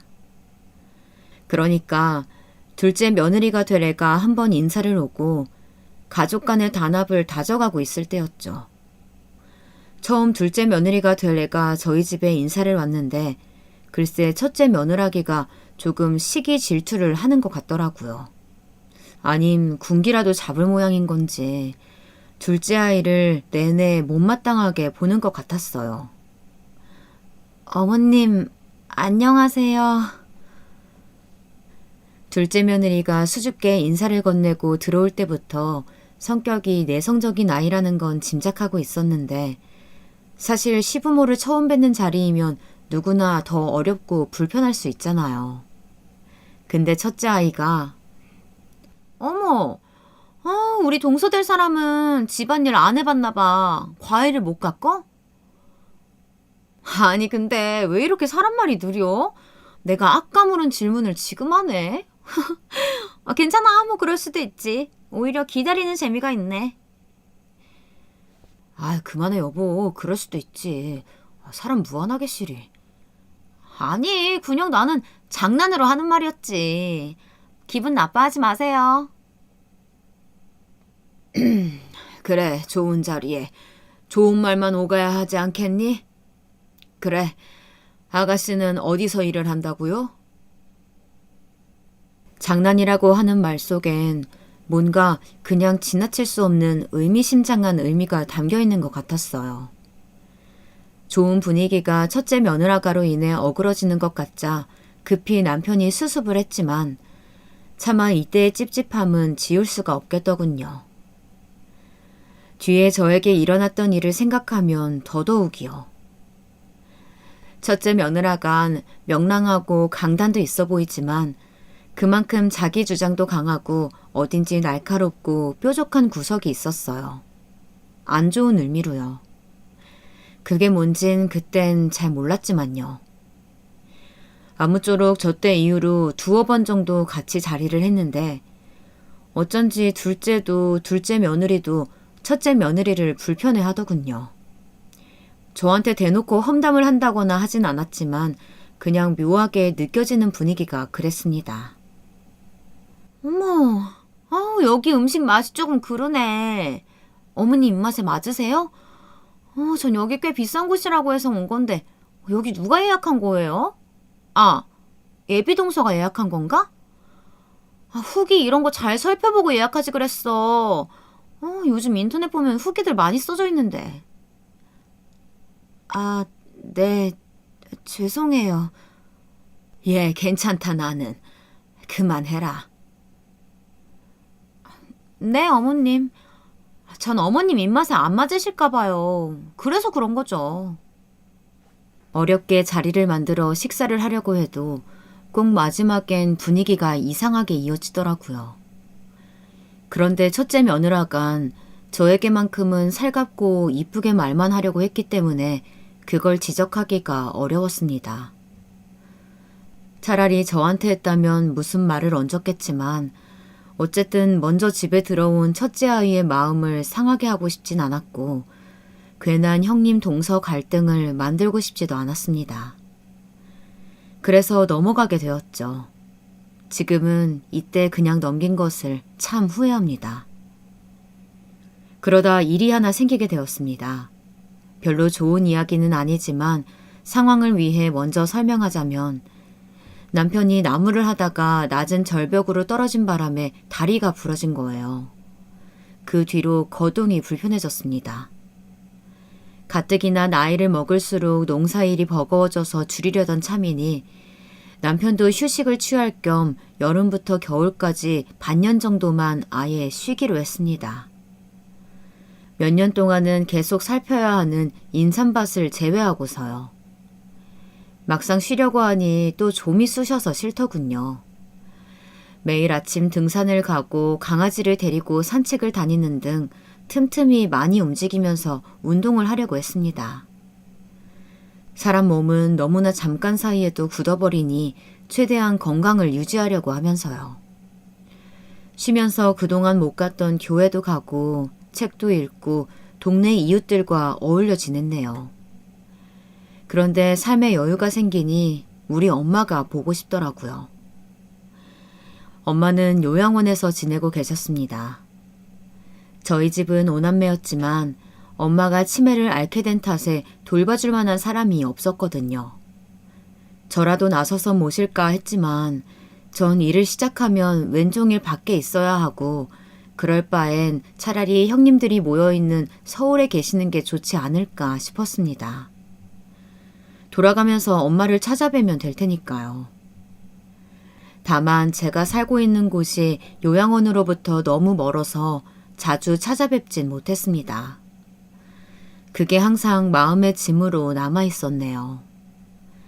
항상 1년에 한 번 겨울에만 찾아뵈었는데 이렇게 쉬게 된 참에 한 달에 한 번씩은 찾아뵙기로 한 거예요. 남편이 함께 갈 수 없으니 그때부터 혼자 기차를 타고 서울을 오가며 엄마를 만나고 왔습니다. 그리운 엄마는 자주 못 만나는 사이 많이 수척해져 있었고 이전보다 더 어린 아이가 되어 있었습니다. 엄마, 나왔어요. 그래. 왔니? 아이고. 제 얼굴도 잘 못 알아봤지만 다행히 이따금씩 정신이 들어 제 이름을 몇 번이나 부르곤 하셨네요. 희미한 목소리지만 그 한 글자 한 글자가 얼마나 감격스러웠던지. 저도 이젠 할머니가 되었지만 엄마 앞에선 여전히 사랑을 바라는 어린 딸이 되더라고요.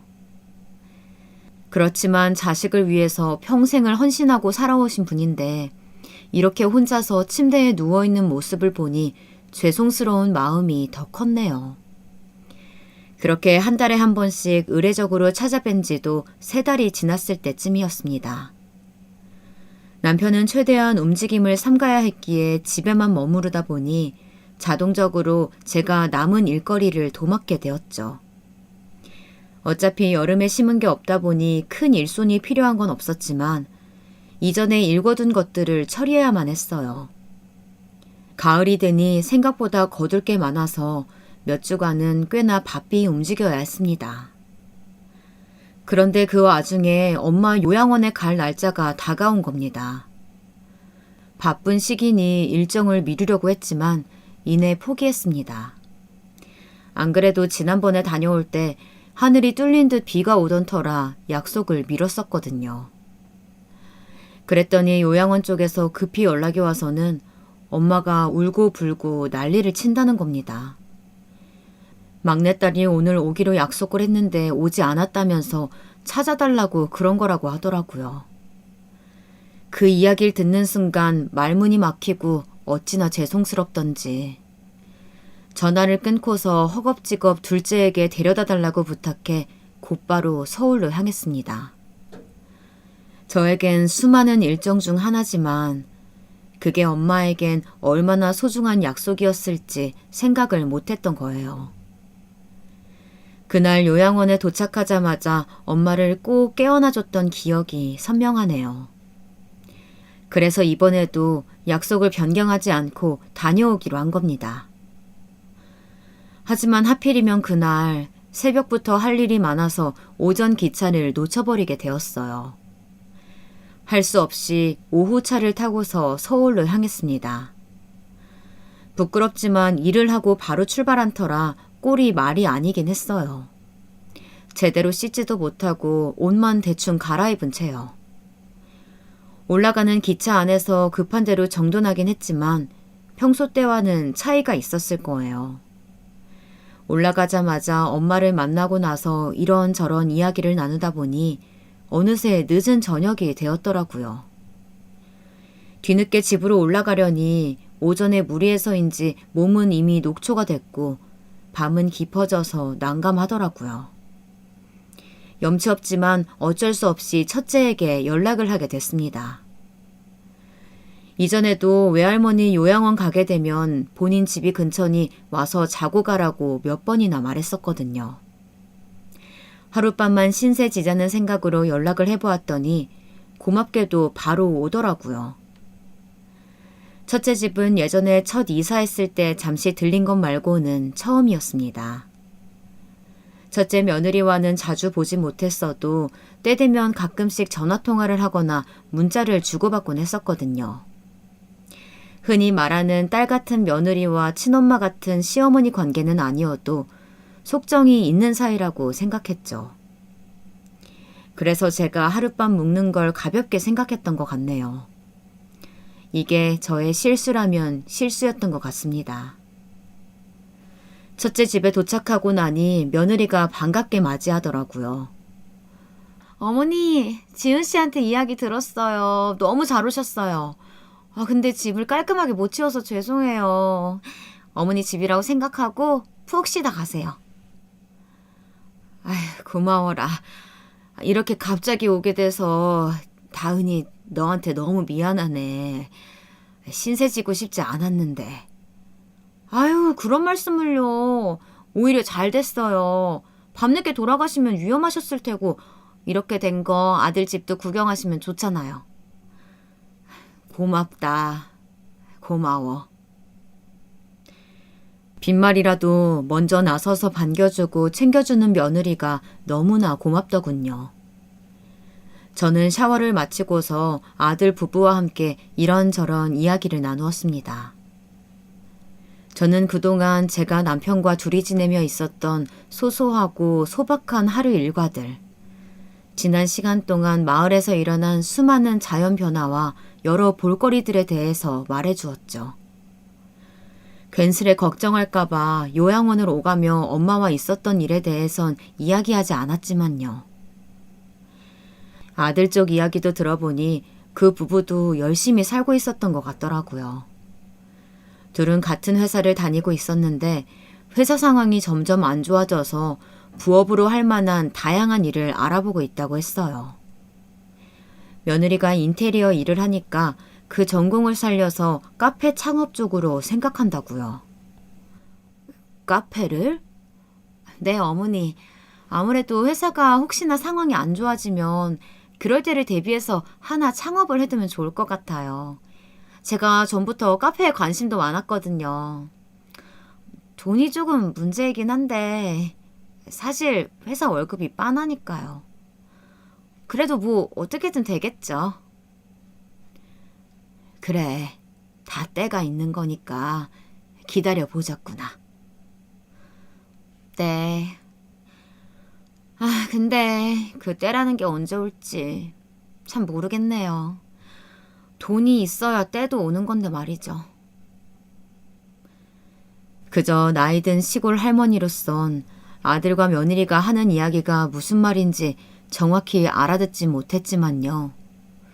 이런저런 생각이 많은 것 같기에 먹고 사는 걸 걱정하는 건 모두가 같은 고민이니 제가 해줄 수 있는 조언을 해주기로 했어요. 대화 중간중간 며느리가 둘째가 하고 있는 일에 대해 묻기도 했지만 저도 자세히는 몰라서 대답해주긴 어려웠습니다. 며느리가 말하길 도련님은 말투가 너무 딱딱하고 경직돼서 대하기 어렵다고 하더라고요. 살가운 첫째와는 전혀 다르다면서요. 그래? 네, 어머님. 저는 좀 어려워요. 아무래도 벽이 느껴지더라고요. 그런가? 나는 내 자식이니까 잘 몰랐네. 낯을 좀 가려서 그런 것 같기도 하고. 그리고 우리 동서 될 사람 있잖아요. 예비 동서도 조금 뭐랄까 사람이 눈치가 없달까? 그런 것 같더라고요. 응? 눈치가 없다고? 네. 아, 어머님은 모르시는구나. 글쎄요. 제가 그날 예비동서 온다고 하루 종일 일했잖아요. 근데 옆에서 거들 생각조차 안 하더라고요. 그 모습 보고 솔직히 좀 놀랐지 뭐예요. 어머님은 뒤에서 일어나는 일이라 모르셨을 거예요. 아무튼 전 그래서 그런지 그때 이후로 동서를 제가 잘 단단히 교육시켜야겠다고 생각해두고 있어요. 어머니는 신경 쓰실 거 없어요. 제가 다 알아서 할게요. 네. 그러면서 또 험담을 시작하는데 저는 그냥 모른 척 했습니다. 그게 집안의 화목을 위한 거라고 여기면서 말이죠. 그리고 그렇게 조금 지친 대화를 나누다가 고단한 몸을 이끌고 이만 잠에 들기로 했습니다. 아들 부부에겐 깜빡하고 말 못했지만 내일 일찍 내려갈 예정이었거든요. 남편이 걱정돼서 오래 자리를 비울 수가 있어야 말이죠. 아들이 안내한 빈방에 들어가 남편에게 안부 전화를 했어요. 그리고선 누웠는데 잠자리가 낯설어서 그런 건지 몸은 피곤하지만 막상 잠이 안 오더라고요. 그렇게 한참을 뒤척이다가 목이 타서 물이나 마실까 하고 거실로 나왔습니다. 내일 출근할 텐데 혹여나 저 때문에 깰까 주변을 더듬거리면서 조심히 걸어갔죠. 그런데 안방 쪽에서 말다툼하는 소리가 들리는 겁니다. 내가 낄 일은 아니다 싶어서 모른 척하고 컵에 물을 따르고 있었어요. 물이 은은하게 쪼르륵 떨어지는데 그 소리 사이로 며느리의 한마디가 들린 겁니다. 작은 목소리였지만 너무나 선명하게 들려왔어요. 그래서 어머님은 언제 간대? 저는 설마 제 이야기인가 싶어서 천천히 안방 쪽으로 걸어갔습니다. 그냥 끝까지 모른 척했다면 그 후엔 지금과 아예 다른 상황이 펼쳐지고 있을지도 모르겠네요. 하지만 그때 당시 저는 혹시 제가 민폐되는 일을 한 걸까 겁이 났어요. 그래서 꼭 그 이야기를 듣고 싶었던 것 같습니다. 제가 안방 틈 사이로 들었던 대화는 정말로 아들 부부가 한 말이 맞는지 아님 또 다른 사람이 있는 건 아닌지 의심할 정도로 상상하지 못한 이야기였습니다. 차마 다시 떠올리는 것조차 두려운 일이지만 두 사람의 대화는 분명 이런 내용이었습니다. 그래서 어머니는 언제 간대? 모르겠어. 아마도 오래 계시진 않을 거야. 지금 시골에 일도 많으니까. 아니, 그래서 그게 정확히 언제냐고. 지금도 어머니한테서 호레비 냄새나 죽겠어. 그 스테지 같은 호레비 냄새 말이야. 마주보고 있는데 내 머리가 다 아플 지경이라고. 나 냄새 예민한 거 몰라? 도대체 나더러 언제까지 버티라는 거야? 미안해. 네가 그렇게 민감하게 생각할 줄 몰랐어. 오늘은 아마도 일하고 오셔서 그런 걸 거야. 내일 하루만 더 참으면 되는데 괜찮을까? 엄마는 분명 내일 오전쯤 나가실 거야. 당신이 그랬지. 어머니 요양원으로 병문안 다니신다며. 알고 보면 본인이 다녀야 하는 거 아니야? 저렇게 굼뜨고 냄새나는 노인네는 그냥 요양원에 있는 게 도와주는 거라고. 귀찮게 비위 맞추는 것도 한두 번이지. 알겠어. 미안해. 내가 내일 엄마 가고 나면 우리끼리 외식하자. 너 좋아하는 파스타 먹으러 가자. 내가 레스토랑 예약해둘게. 자기 때문에 참는 거야. 한 번, 2번이 마지막이야. 다투는 소리가 잦아들었지만 저는 그 자리에서 한 발자국도 움직일 수 없었어요. 그 순간만큼은 차라리 꿈이길 바랬습니다. 잘못 들은 거길 바랬어요. 그토록 믿고 의지했던 첫째 아들 부부에게 배신당하고 모욕을 받은 게 너무 수치스러워서요. 나를 저렇게 쓸모없는 노인네로 생각하면서 앞에선 존경하는 어른인 척, 사랑하는 가족인 척 굴었다는 게 정말이지 너무나 끔찍했습니다. 저는 숨죽인 채 다시 방으로 돌아갔습니다. 그 긴 밤 내내 소리가 새어나가지 않게 웅크리고서 눈물을 흘릴 수밖에 없었어요. 그동안 아들만을 바라보며 그 힘든 순간들을 견디고 버텨온 내 신세가 딱하고 안타까워서 울음이 멈춰지질 않더라고요. 내가 훈장으로 여겼던 것들이 다 허사였다는 것을 알게 되니 모든 게 무의미해지는 것 같았죠. 그런 와중에도 더욱 신경이 쓰였던 건 며느리가 말했던 것처럼 엄마가 처음 요양원에 갔을 때도 자식들이 당신을 그렇게 생각해서 보낸 거라고 생각할까봐 겁이 나더라고요. 혹시나 그렇게 오해했을까봐, 만약 그랬다면 이제 와서 그 오해를 풀 수 있을까 하는 생각들로 머리가 너무나 복잡했습니다. 아직도 그날의 절망을 생각하면 지금도 숨이 턱 막히는 기분이에요. 어떻게 흘러간지 모를 그 긴 밤이 지나갔어요. 거의 뜬 눈으로 지새운 저는 새벽부터 집으로 돌아갈 채비를 하고 있었습니다. 움직이는 소리를 듣고서 아들이 방을 찾아왔더군요. 뭐야 엄마? 왜 이렇게 일찍 일어났어? 벌써 가려고? 저를 보며 평소처럼 말을 거는데 도저히 얼굴을 쳐다보지 못하겠더라고요. 울음이 터져 나오려는 걸 억지로 참고서 아무 말 없이 그렇게 집을 나섰습니다. 아들이 붙잡는 걸 뿌리치면서요. 나 간다. 엄마 왜 그래? 무슨 일 있어? 왜 말도 없냐고. 알았어. 그럼 데려다 줄게. 밥만 먹고 가. 그렇게 저는 기차를 타고 집으로 향했습니다.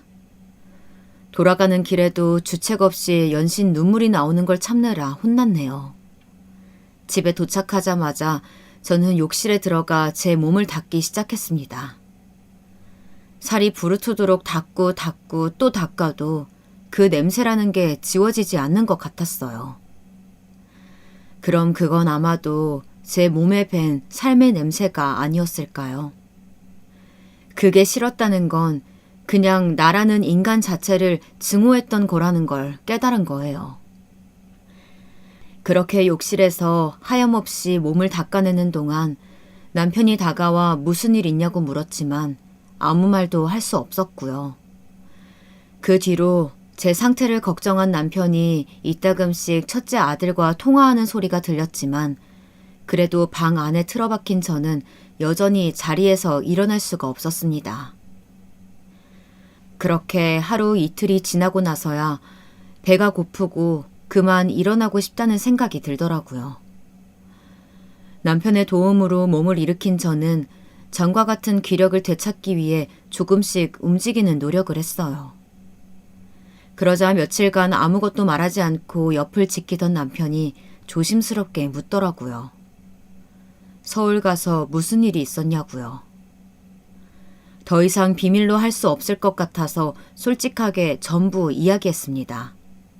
제가 말하고 듣고 느낀 전부를요.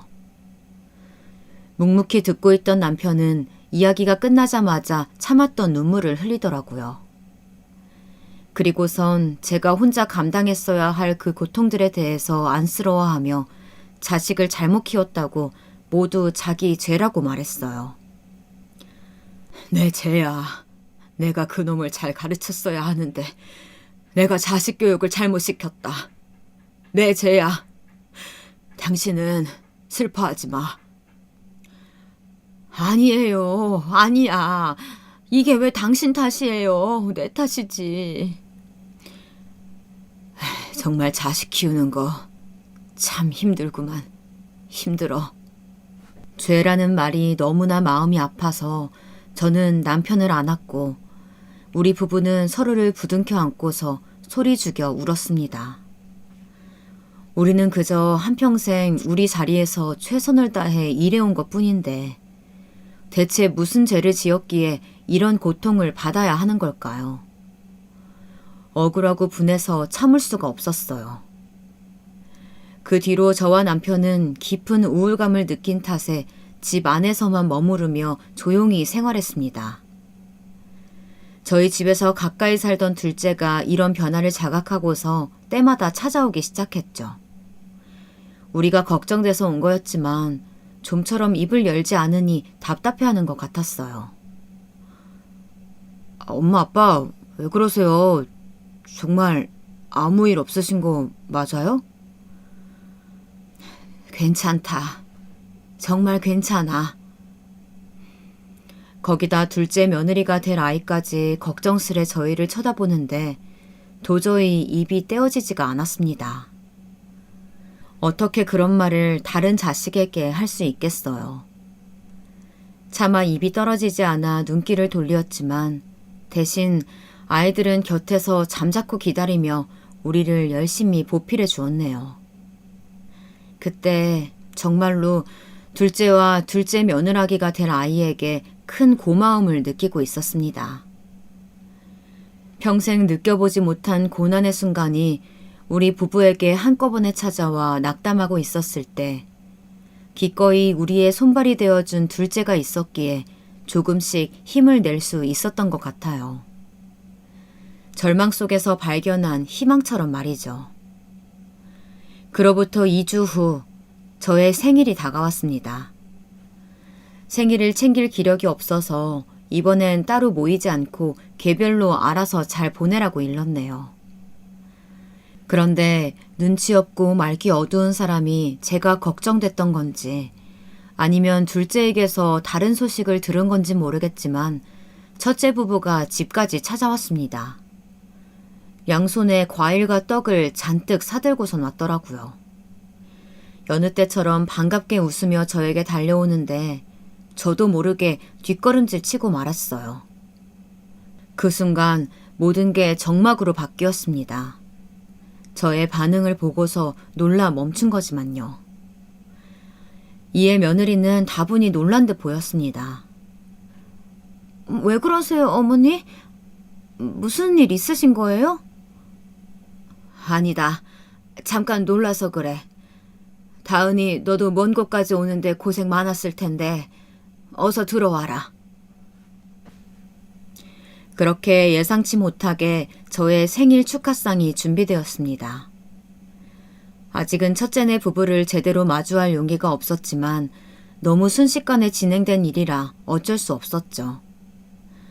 둘째까지 오고서야 가족들 전부가 모였고 오랜만에 만난 어색함을 지우기 위해서 아이들은 분위기를 띄우기 위해 노력했습니다.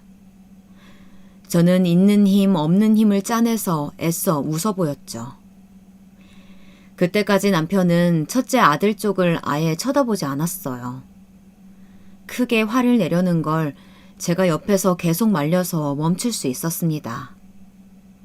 오늘 같은 날은 우선 넘기자고요. 그런데 문제는 다 함께 저녁을 먹고서 과일을 먹을 때 발생했습니다. 과일을 하나 집어서 먹으려는데 갑자기 첫째 며느리가 짠 하는 효과음을 내더니 선물 상자를 내밀더군요. 생신 축하드린다면서 가장 해맑은 얼굴로 선물을 준 거였어요. 저는 이번에도 애써 미소 띈 얼굴로 선물을 받아들었습니다. 그리고 조심스럽게 풀어본 그 순간 저는 또다시 얼어붙고 말았네요. 며느리가 준비한 선물은 향수였습니다. 제가 향수를 보며 아무 말도 못하고 있는데 며느리가 옆에서 신이 나 설명을 이어가더라고요. 어머니, 제가 어머니 위해서 고르고 고른 향수예요. 이거 엄청 인기 좋은 제품이거든요. 힘들게 일하시고 나서 이 향수 가볍게 한번 뿌리고 나면 새 옷 입은 것처럼 산뜻하게 바뀔 거예요. 어때요? 좋죠? 그렇겠구나. 그렇게 말하는데 한편으로는 그때 아들 집에서 들었던 목소리가 같이 떠오르더라고요. 지금도 어머니한테 호레비 냄새나 죽겠어. 그 수태지 같은 호레비 냄새 말이야. 마주보고 있는데 머리가 다 아플 지경이라고. 아, 나 냄새에 예민한 거 몰라? 저는 그 어지러운 목소리들을 더 이상 참지 못하고 향수가 담긴 상자를 바닥에 던져버렸습니다. 첫째와 둘째, 며느리와 남편은 그 자리에서 굳어서 얼어붙어 버렸죠. 그리고서 저는 여태껏 너무나 물어보고 싶었지만 다시는 아들 얼굴을 보지 못하게 될까봐 차마 묻지 못했던 것들을 며느리를 향해서 소리쳤어요. 제발 그만해라. 다은이, 너 내가 호레비 냄새 나서 향수 준 거니? 네 눈에 나는 구역질 나는 병균 덩어리니까 이렇게라도 악취 지우고 싶어서 선물해 주는 거야? 너무 고맙다. 네 마음이 잘 느껴져. 겉으로는 웃으면서 헤헤거리면서 네 까만 그 속내가 안 보이니까 모든 게 만만하지? 그러니까 시어머니인 나를 이렇게 기만하는 거 아니냐? 제 악에 바친 외침에 며느리는 놀라서 아무 대꾸도 하지 못하더라고요. 그 와중에 첫째 아들만 뛰어와서는 제 손을 부여잡고 말하길. 엄마, 왜 이래 갑자기? 그게 다 무슨 말이야? 엄마가 왜 병균 덩어리냐고. 그러니까 내가 왜 너한테 그런 존재가 돼야 돼? 지훈아, 너희를 위해 평생을 살았는데 엄마한테 돌아오는 게 고작 그런 취급이야? 네가 어떻게 나한테 그래? 엄마, 다 들었어. 너희 집에 간 날 밤에 너랑 다은이가 이야기하는 거 다 들었다고. 다 들었다고? 아, 정말 그때 다 들은 거야, 엄마? 이런 생일상이 무슨 소용이고 생일 선물이 무슨 소용이니? 엄마 마음을 갈기갈기 찢어놓고선 태어난 나를 축하해주겠다고? 너희 때문에 처음으로 난 태어난 걸 후회하게 됐는데 이럴 거면 차라리 요양원에 맡기지 그래. 더러운 진짜 취급받느니 그게 훨씬 더 사람 사는 것 같겠네. 아들은 더 이상 아무 말도 하지 않았습니다. 그래요. 자기가 사람이라면 어떤 대답도 할 수 없었겠죠.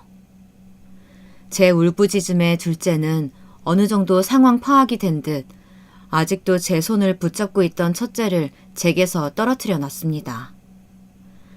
남편은 아들과 며느리에게 크게 호통치며 꾸짖는 것 같았습니다. 그러자 며느리가 그제야 저에게 와서 말하더라고요. 죄송해요, 어머니. 들으라고 한 이야기는 아닌데 들으셨다니 우선 사과는 드릴게요. 그런데 솔직히 어머니도 너무한 거 아니에요? 그날도 저희 상황 어려운 거 말했는데 끝까지 도와주겠다는 말씀 한 번 없으셨잖아요.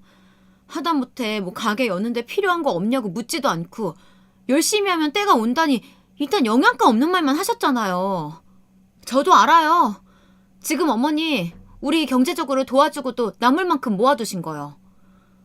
그럼 대놓고 돈을 달라고 했으면 그게 더 나았을까요? 그럼 그거대로 싫으셨겠죠. 제가 그동안 시댁에 못한 게 뭐가 있는데요? 저 원래 그런 성격 아니에요. 살갑고 밝고 엉겨붙는 그런 성격 아니라고요. 그렇게 노력했는데 어머니는 우리 위해서 해주신 게 대체 뭐가 있냐고요. 이 광경을 바로 옆에서 지켜보던 첫째는 저와 며느리 사이에 서서 싸움을 말리지도 멈추지도 못한 채 안절부절 못하고 있었어요. 그 모습을 보며 저래서 그동안 붙잡혀 살았구나 싶더라고요. 그게 너무나 한심해서 도저히 아들을 쳐다볼 수 없었네요. 결국 돈 때문에 나한테 애쓴 거라는 거지? 그 몇 푼 얻고 싶어서 네 자신도 속이고 여태 거짓으로 우리 가족 대했다는 거 맞지? 그 몇 푼? 그 몇 푼이 저희에겐 목숨줄이에요. 어머니가 시골에만 계셔서 세상 물정 잘 모르시나 본데 사람은 누구나 목적이 있으니까 행동하고 태도를 취하는 거예요. 그러니까 그냥 처음부터 너그럽게 도와주셨으면 이런 사단 안 났을 텐데요. 돈을 쥐고서 줄 듯 말 듯 행동하니까 그러죠. 정말 구질구질하게. 근데 그 말이 끝나자마자 남편이 일어서더니 아들의 뺨을 아주 세게 연달아 3번을 때렸습니다. 그 소리에 놀라서 우리 사이에도 일순간 또다시 적막이 찾아왔죠. 저 또한 놀라 입을 벌리고 말았습니다. 아버님, 지금 뭐 하시는 거예요? 이 사람 뺨 때리신 거예요? 네가 맞지 않았다고 해서 서운해할 필요 없다. 너는 남의 집 딸이니까 우리 집 자식을 때린 거지. 이유는 3가지다.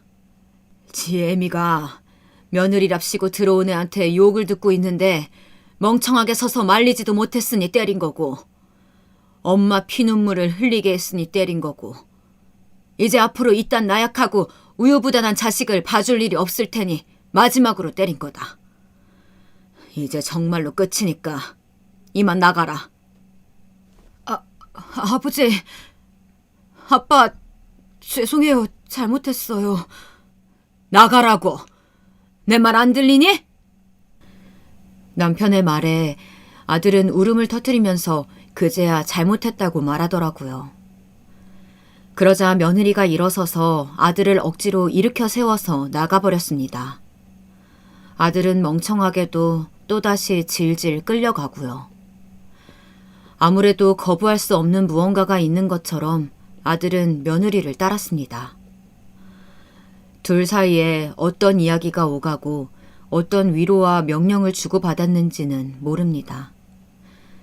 다만 2사람은 그렇게 건너올 수 없는 강을 떠났고 가족으로서 끝을 맞이한 겁니다. 물론 피가 섞인 아들과 그렇게 말처럼 쉽게 절연을 할 수는 없겠지만 이번 일로 인해서 저는 마음의 문을 닫아버리고 말았거든요. 늘 순종적이고 순진했던 첫째는 이제 정말로 아내를 선택을 한 거겠죠. 그동안 무슨 일이 있었던 거예요? 힘드시겠지만 저한테도 말씀해 주세요. 엄마, 아빠. 그게 말이다. 둘째가 그제서야 무슨 일이 있었는지 진위를 물었어요. 저는 첫째 집에서 겪었던 일을 전부 말해주었고 그동안 남편과 어떤 마음으로 지내왔는지 말해주었습니다. 그러자 둘째는 아무 이야기 없이 저를 꼭 안아주었습니다. 고생했다, 미안하다 이런 말 하나 없이요. 그런데 어쩐지 그게 더 위안이 되는 기분이었습니다. 말로 상처받은 마음에 따뜻한 포옹으로 위로를 건네는 느낌이어서요. 첫째와 며느리가 바라던 게 결국 저와 남편이 모아온 돈이었다는 걸 깨달은 저는 허탈함을 감출 수 없었습니다. 제가 첫째에게 결혼 자금을 보내면서 했던 말이 있었어요. 지금 이렇게 보태주긴 하지만 네가 원하면 이것보다 더 내어줄 수도 있어. 엄마 아빠는 언제나 너를 응원하고 너의 편으로 존재할 테니까 도움이 필요하면 말해라.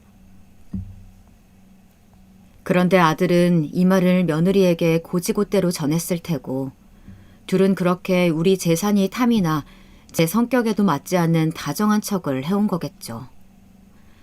자식들을 위해서 모아온 돈인데 오히려 그 돈 때문에 자식을 버리게 되는 날이 올 줄은 꿈에도 몰랐던 일이네요.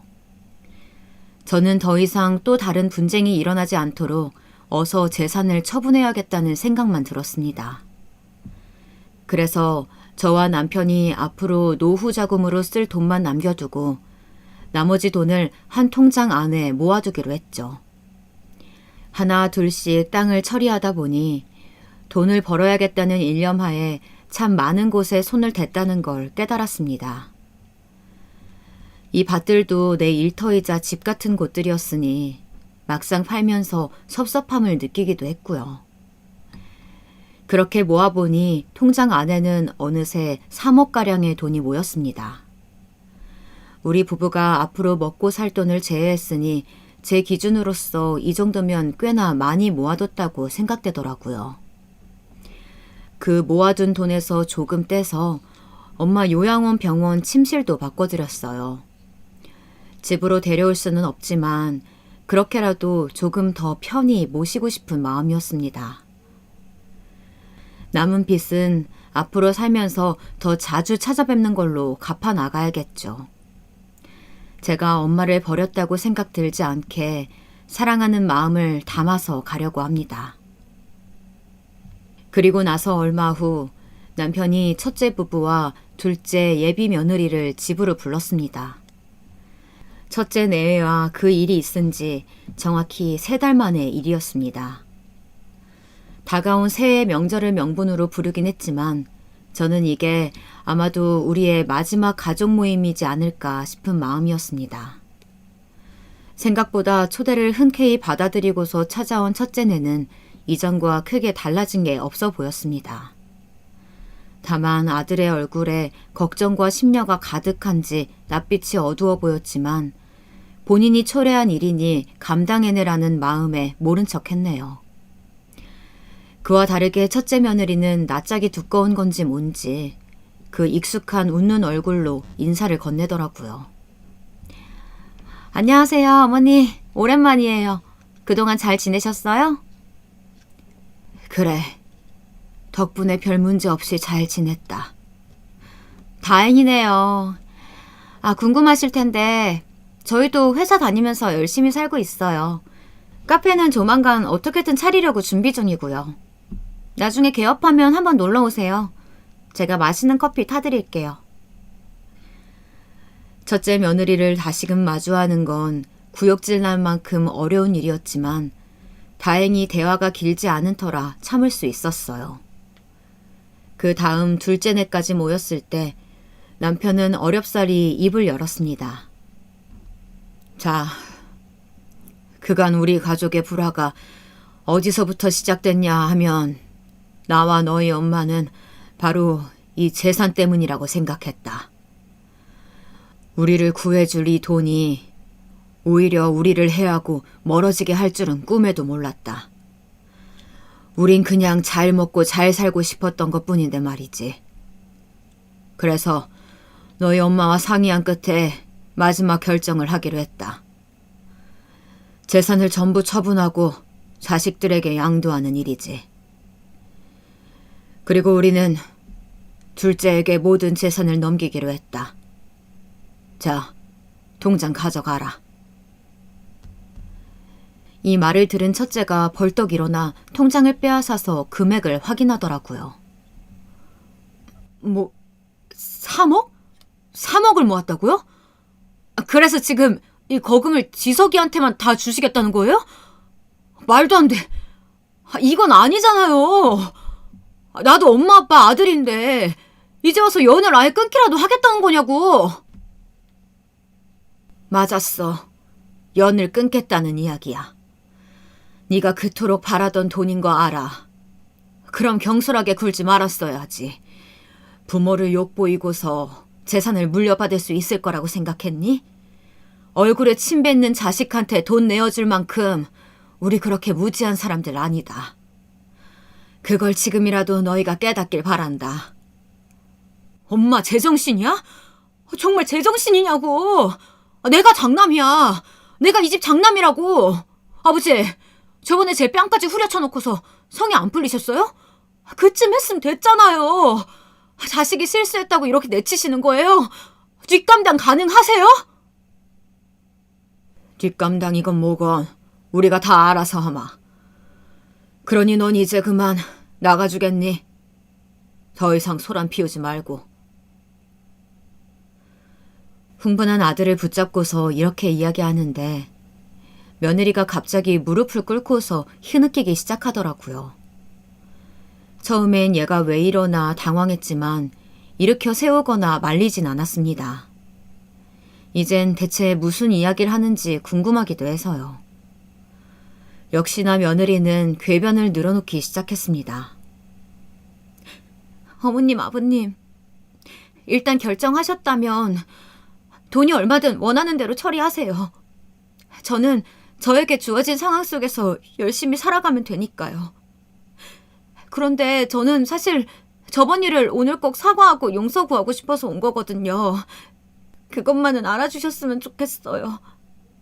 어머님 이야기했던 것도 전부 진심이 아니었고 어쩔 수 없는 상황이 만들어낸 저의 5만 원 정도로 받아들여줬으면 좋겠어요. 다은아, 나는 어쩔 수 없니 5만 원이니 그런 말들 어려워. 그래서 그냥 그게 너의 진심이라고 생각하려고 한다. 그리고 돈은 욕심 없다는 말로 들리니까 다행인 것 같네. 우리 모든 땅 팔아 번 돈 다 저기 있거든. 지석이 결혼 자금으로 알뜰히 잘 쓸 수 있도록 옆에서 응원만 해주거라. 이 말을 듣자마자 며느리 얼굴이 울긋불긋해지더니 또다시 첫째를 데리고 나가려 하더라고요. 그런데 이번엔 첫째가 나가지 않고 버티는 겁니다. 글쎄, 정과는 정반대의 상황이었네요. 나가려면 당신 혼자 나가. 난 여기 있을게. 이렇게는 못 나간다고. 당황한 며느리가 첫째를 억지로 끌고 나가려고 했지만 첫째는 이 예상치 못한 상황에 흥분을 한 건지 꿈쩍도 하지 않은 채 남편에게 따지고 있었죠. 저는 부엌에 가서 물을 떠와 첫째의 얼굴에 부어버렸습니다. 아무리 돈에 눈이 멀어도 그렇지. 이제 남은 한 명 네 편까지 외면할 거냐고요. 첫째는 그제야 정신을 차렸는지 아무 말 없이 젖은 얼굴만 닦다가 이내 빠져나갔습니다. 둘째와 예비 며느리만이 그 아수라장이 된 자리를 조용히 정리했고요. 엄마, 괜찮아요? 괜찮다. 형이 저럴 줄은 몰랐네요, 저도. 한숨을 푹 쉬던 둘째는 제가 안쓰러웠는지 그날 밤새 제 곁을 지켜주었습니다. 그리고 한바탕 난리가 지나고 나자 거짓말처럼 평화가 찾아온 듯 했어요. 저와 남편은 매일 손을 잡고 뒷산을 걷는 운동을 하기 시작했습니다. 그러다 보니 남편의 거동도 조금씩 편해지기 시작하더라고요. 그 시간 동안 대화할 기회도 늘어나면서 남은 노년을 즐기기 위해 각자의 꿈에 대해서 몇 날 며칠 이야기하기도 했어요. 근데 여기서 한 가지 예상치 못한 일이 있었네요. 둘째가 그간 화를 많이 참았던 건지 저한텐 내색을 하지 않았는데 자기 형을 찾아간 겁니다. 그리고 한바탕 크게 소동을 일으켰다네요. 그 소동은 다시 저희에게로 돌아와 첫째는 둘째가 자기를 주먹으로 쳤다면서 그런 자식은 동생도 아니라고 고소를 하겠다고 했습니다. 엄마, 어떻게 할래? 나 이 자식 고소할 거야. 엄마가 선택해. 고소 막고 싶으면 돈으로 막아.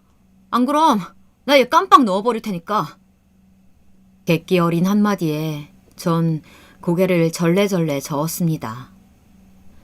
내 아들이 어쩌다 이렇게 된 건지 아니면 원래 이런 아이였던 건지 너무나 황당하고 비참한 기분까지 들었습니다. 근데 거기다 첫째 며느리도 이 연극에 가담하기로 한 작정인지 처음에는 제게와 무릎을 꿇고 빌더랍니다. 자기가 정말 잘못했다, 사죄드린다, 저를 봐서라도 이 사람 용서해달라, 장남이지 않냐. 서두가 참 길었습니다. 결국 마지막으로 요구할 건 재산이면서 말이죠. 솔직히 조금 흔들리기도 했습니다.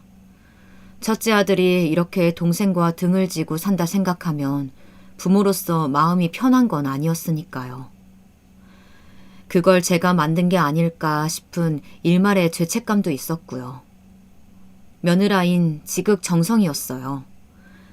매일 아침 찾아와 문 앞에 무릎을 꿇고 앉아 눈물을 뚝뚝 흘려가며 용서를 빌었죠.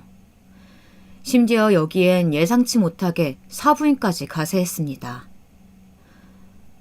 우리 딸애가 하면 안 될 말을 한 것 같아요. 다 제가 자식 교육을 잘못 시킨 탓입니다. 그래도 봐서 아시겠지만 정말 나쁜 애는 아니에요. 아시잖아요. 한번 품어주시면 절대 배신할 아이 아닙니다. 사부인까지 이렇게 나오니 솔직히 당황스럽기도 하고 어째야 할지 모르겠더라고요. 며느린 밉지만 사부인에게 무슨 죄가 있겠어요.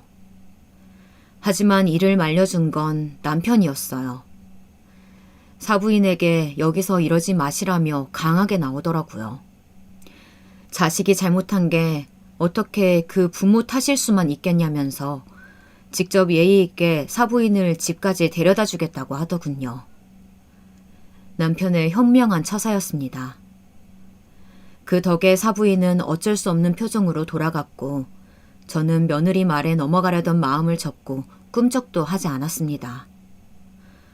그랬는데 그 다음 날 일이 터지더라고요. 바로 자기가 더 이상은 아들과 못 살겠다며 이혼을 생각 중이라면서 호소를 하는 거 있죠. 어머님 아들 정말 요즘 단단히 미쳤어요. 제 냄새 발언은 사과드릴게요. 근데 어머님 아들 정말 제정신 아니에요. 맨날 술 먹고 돌아다니고 저 정말 이 사람 때문에 인생 망치게 생겼다고요. 어머님이 책임져 주세요. 이 사람 정신 차리게 해주시던지 아님 저 이혼해요. 요란하게 차려입고 나타나선 저한테 이혼하겠다 선전포고를 하는데 아들이나 며느리나 둘의 속셈이 너무 빤해 보이네요. 어떻게 할까 순간 고민을 하다가 그냥 경찰을 부르고 처리하게 했습니다. 엄마, 정말 경찰을 부르면 어떡해요? 왜? 못 부를 거 있니? 너 고소 그런 거 좋아하잖니? 어디 한번 해봐. 자신 있으면 해보렴. 엄마. 어머님, 저는 그게 아니고. 제 행동에 둘 다 어지간히 당황했는지 죄송하다며 떠뜸거리더니 사라지더라고요. 어이가 없었습니다. 이게 무슨 드라마 같은 일인지. 그래도 다행스러웠던 건 남편이 옆에 있었다는 겁니다. 남편이 이런저런 취미활동을 해보자며 주의를 다른 데로 돌려주더라고요. 당신 골프 배우고 싶다고 했잖아. 그거 배워볼까 같이? 그럴까요? 남편의 노력 덕에 전 다시 마음을 다스리고 살아보기로 했답니다. 아들 녀석 때문에, 며느리 때문에 제 인생 꼬였다고 생각하면 한도 끝도 없으니까요. 언젠간 철이 들겠지만 그때를 울며 기다리고 있을 수도 없는 노릇이니 신경을 끄기로 했어요. 그리고 남편과 함께 뒷산 운동 열심히 하면서 쉼을 가졌죠. 오히려 그 쉼의 시간 동안 뭔가 재충전되는 기분이었답니다. 그렇게 마음의 상처도 아들에 대한 일도 서서히 천천히 극복을 해나갈 수 있었고요. 요즘에는 어떻게 지내냐고요? 최근에는 함께 집에서 골프를 배우기로 했어요. 과연 그게 될런지는 모르겠지만요. 우리 둘째는 무사히 결혼을 했습니다. 너무 멋진 신랑과 너무나 아름다운 신부였죠. 누구보다 기쁜 마음으로 축하를 해주었는데 두 사람은 왠지 저와 남편처럼 평생 서로를 아껴주며 살 것이란 예감이 들어요. 이번 예감은 저번과 다르게 분명합니다.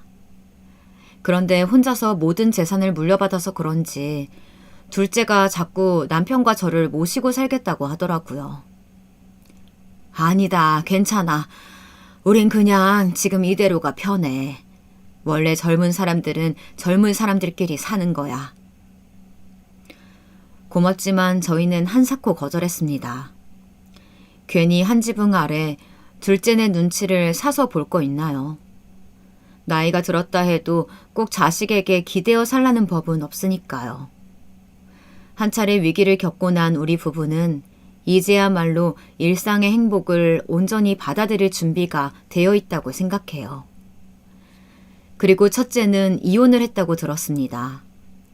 카페를 창업하는데 자금이 부족하니 의견 충돌이 일어나고 결국 크게 싸운 후에 이혼을 했다고요. 우리와 그런 일이 있고 나서부터 싸움이 잦았다고 하니 둘의 의견도 100% 맞는 건 아니더라고요. 그 두 사람이 헤어지고 나면 첫째 혼자서 단 한 번은 우리를 찾아오지 않을까 싶었는데 아직까진 오지 않았네요. 하지만 멀지 않은 시간 내 오게 될 거라고 믿습니다. 저도 아들을 다시 아들로 받아들이기까지 마음의 문을 여는 건 너무나 오랜 시간이 걸리겠지만 그럼에도 아들이 먼저 손을 내민다면 엄마로서 잡아줘야 할 것 같습니다. 나에게 실망과 상처를 안긴 자식이지만 나를 버리지 않았다면 치유의 희망은 언제나 존재하니까요. 저의 사연 재미있게 들으셨나요? 이 짧은 시간 동안 정신을 못 차릴 만큼 정말 많은 일들이 있었는데요. 남은 시간을 온화하고 평화롭게 보내라는 의미로 미리 아픈 채찍을 맞은 거라고 생각하려고요. 앞으로는 아내나 엄마로서보다는 온전한 저의 삶을 살기 위해 또 다시 남은 날들을 열심히 살아내고 싶어요. 긴 글 들어주셔서 감사합니다. 여러분의 삶도 그 어느 때보다 평화로운 날들이길 바라며 이만 마치겠습니다.